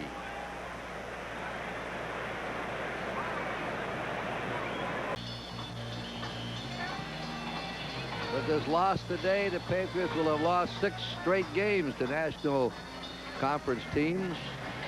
38-3 Green Bay, 8 minutes to go. Green Bay has the ball in their 40-yard line with a first down. Ken Davis, the tailback in the eye. That's Kemp in motion. Davis has it at the 40 and down at the 43-yard line. Darrell Holmes came up to hit him, the free safety. Second down, 7. Started to talk about it earlier, that tendency of a good running game to feed on itself, a good offense to feed on itself. You get a run, you get something happen, and the whole football team increases their level of performance a notch or 2. The line starts blocking better, the backs start running a little harder, the quarterback's a little sharper, the performance of the whole team improves. Euchre just came in at tackle for the Packers out of the eye. Second down, 7. The rookie Sterling Sharp goes in motion. And that is Davis once more. He goes out to his 47-yard line, a 4-yard gain. The Packers have 3rd and 3. Raymond Claiborne made the hit on him, and as the Packers run this ball, the clock ticks on. All right, let's take the 10-minute ticker. Cincinnati now is roaring away from the Jets. They're on their way to their 6th win in a row. Seattle won today. Buffalo's come back to take the lead over Indianapolis. Low-scoring game. Houston still up by 1. Chicago's on their way to another win. The Rams won. 3rd down, 2 to go. Green Bay on their 47. Mikowski down the middle, completes it to Sterling Sharp. He has a first down at the Patriot 45-yard line where he's hit by Vincent Brown, the inside linebacker. Sharp has caught 3 for 36 yards. 2 other finals, the Redskins win and the Vikings win. Let's see, the Redskins now are 3 and 3. The Giants leading. They play Monday night. The Eagles, they're 3 and 2. Cardinals are 3 and 2. Dallas will be 2 and 4. 2-0 in the 4th inning, Oakland against the Red Sox. Ball on the 44, first down. First down, put it on the 44-yard line of the Patriots. The score here is 38-3, Green Bay.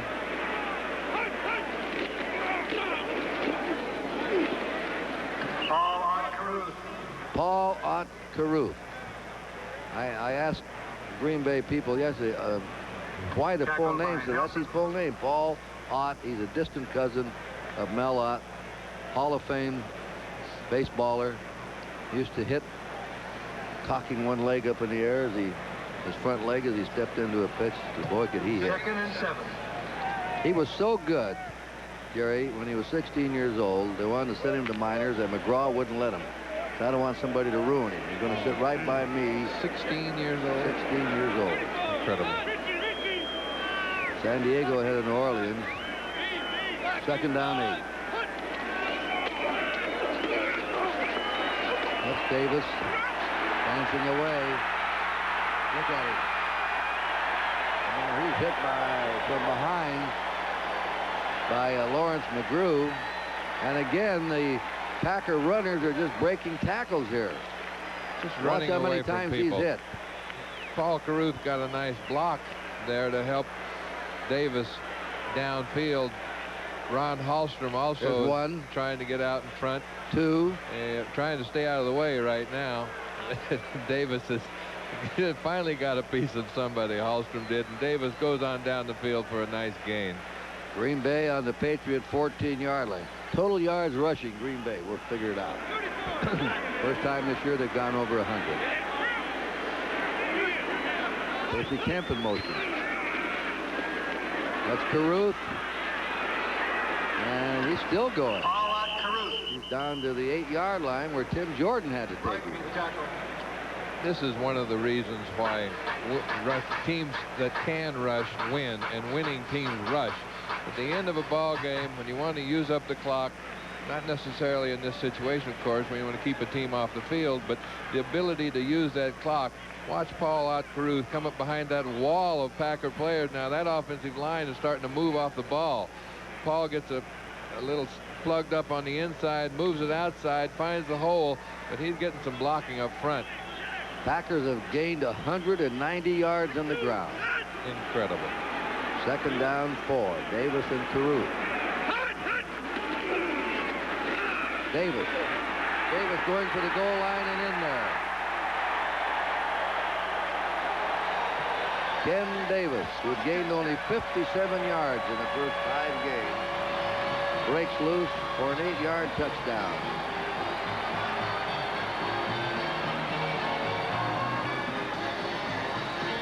And this is mayhem in Milwaukee. Incredible from all angles. Ken Davis gets the ball. That offensive line moves off the line of scrimmage, is now dominating the line of scrimmage, and Ken Davis is starting to feel the confidence and the power of a winning football team, and he runs over one tackler and gets into the end zone. Then Deos for another point. That's good. 44-3 Green Bay. Bullwood has scored 3 touchdowns running. Davis has just scored an 8-yard touchdown run. Watch Davis as he moves in behind that offensive line. Gets a nice hole here at the line of scrimmage. Now he's just going to run over a tackler right here. Number 41 comes up, and Davis just keeps his balance and has seen Bullwood run for a couple touchdowns today, and he said, hey, I want one too. Goes into the end zone. And from a third angle, the blocking up front, Paul Carruth puts a nice block on. Ronnie Hallstrom got a block up front. Dave Croston got a block up front. And Kenny Davis runs right over Darrell Holmes on the way to the end zone. Well, we've got another final. Houston won their 4th game against 2 losses, and they beat Kansas City 7-6. Look at this score.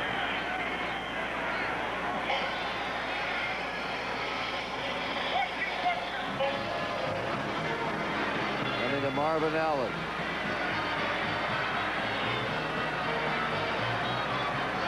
Flag is down. Still going out to the 31-yard line.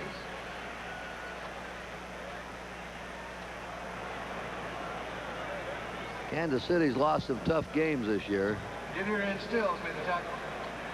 And they are now 1-4-1.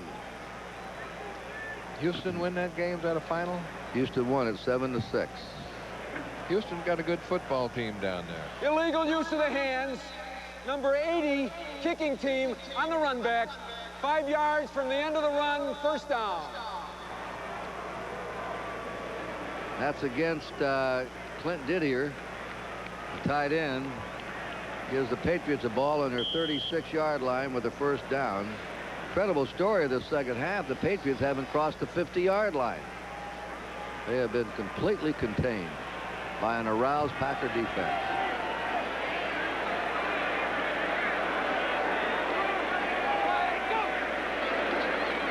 Flutie still in at quarterback. It's good. And the fullback Tupu came out to take that ball on the 45 for a yard short of a first down, 2nd and 1. Again, the shotgun. Every play a pass. There's a deep pass, and it sails over the head of the intended receiver out there, Sammy Martin, the rookie.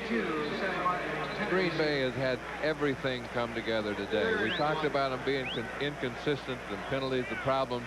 They have played very well today, offensively, defensively, and the young quarterback, Mikowski, I think has done just an exceptional job. Obviously, that running game has helped him, but he has shown poise and leadership in that position. Good job today. Here's a surprise. San Diego leading New Orleans 14-0 in the first quarter. Dupard, 50. There they go in the Packer territory for the first time in the second half. And they'll have a first down at the Packer 42-yard line as we're approaching the 2-minute warning. 14-0. San Diego just blocked the punt, recovered in the end zone for their second touchdown. And the 2-minute warning is officially given here with the score: Green Bay 48 and the 45 and the Patriots 3. 2 minutes to go. 45-3 Green Bay. The most valuable player today. Kind of a tough choice, Kurt. That offensive team of that Green Bay Packers has looked pretty well. Patriots first down in the Packer 42. Flutie's pass is going to be intercepted by Ken Stills. He's got it. Stills looking to lateral off, couldn't do it. That's the 5th pass interception today by the Packers. 5 turnovers, all interceptions by the Patriots. 3 by Flutie, 2 by Grogan. That ball was high to the receiver and deflected off his hands. So they got to give the passer some of the blame for that. We've had some of those today. The ball seems to have flown on 2 or 3 occasions with Doug, and just has not had a good day. Started off pretty well, though. That MVP, Kurt. Wait a minute. There it is. Now you got it. You got to get that in there, see. Here we go. I was going to say we could give the whole Packer offensive line or the whole defensive team, but we gave it to Brent Fullwood, number 21. That's the most valuable player, and it's sponsored by Budweiser. Foul along the line of scrimmage. He had a big day, 118 yards rushing. That's more than he made the previous 5 games. And he scored 3 touchdowns, 2 of runs of 32 and 31 yards. And Budweiser will make a contribution to the United Way on behalf of all the MVPs selected in today's game. Here's the Patriot report card.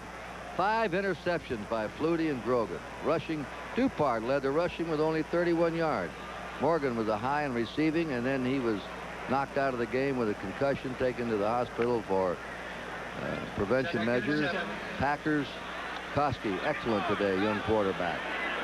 18 out of 26. Fullwood, good running. West, the tight end, the best receiver. Kenneth Davis. Flag goes down. And for the Patriots, mercilessly, under a minute to play.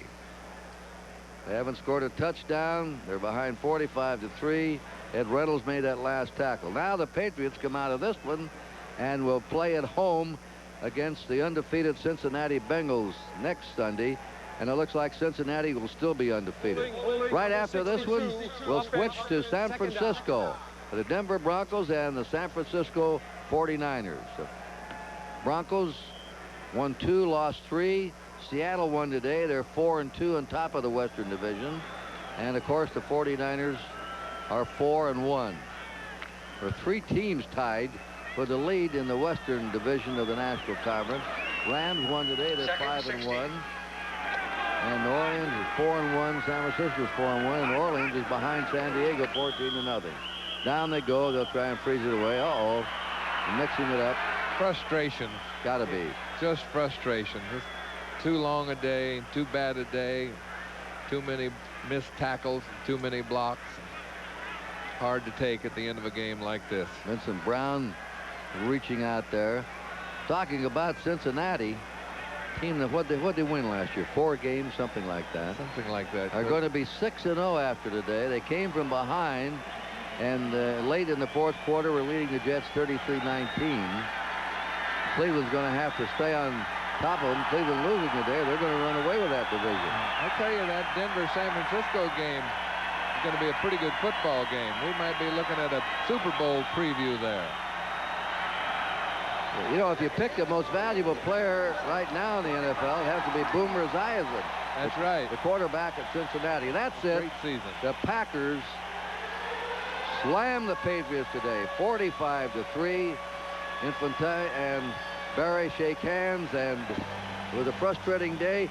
They started Doug Flutie after the first quarter. He couldn't do anything, neither could Grogan, and that tells the story. 45-3 Green Bay. Kurt Gowdy.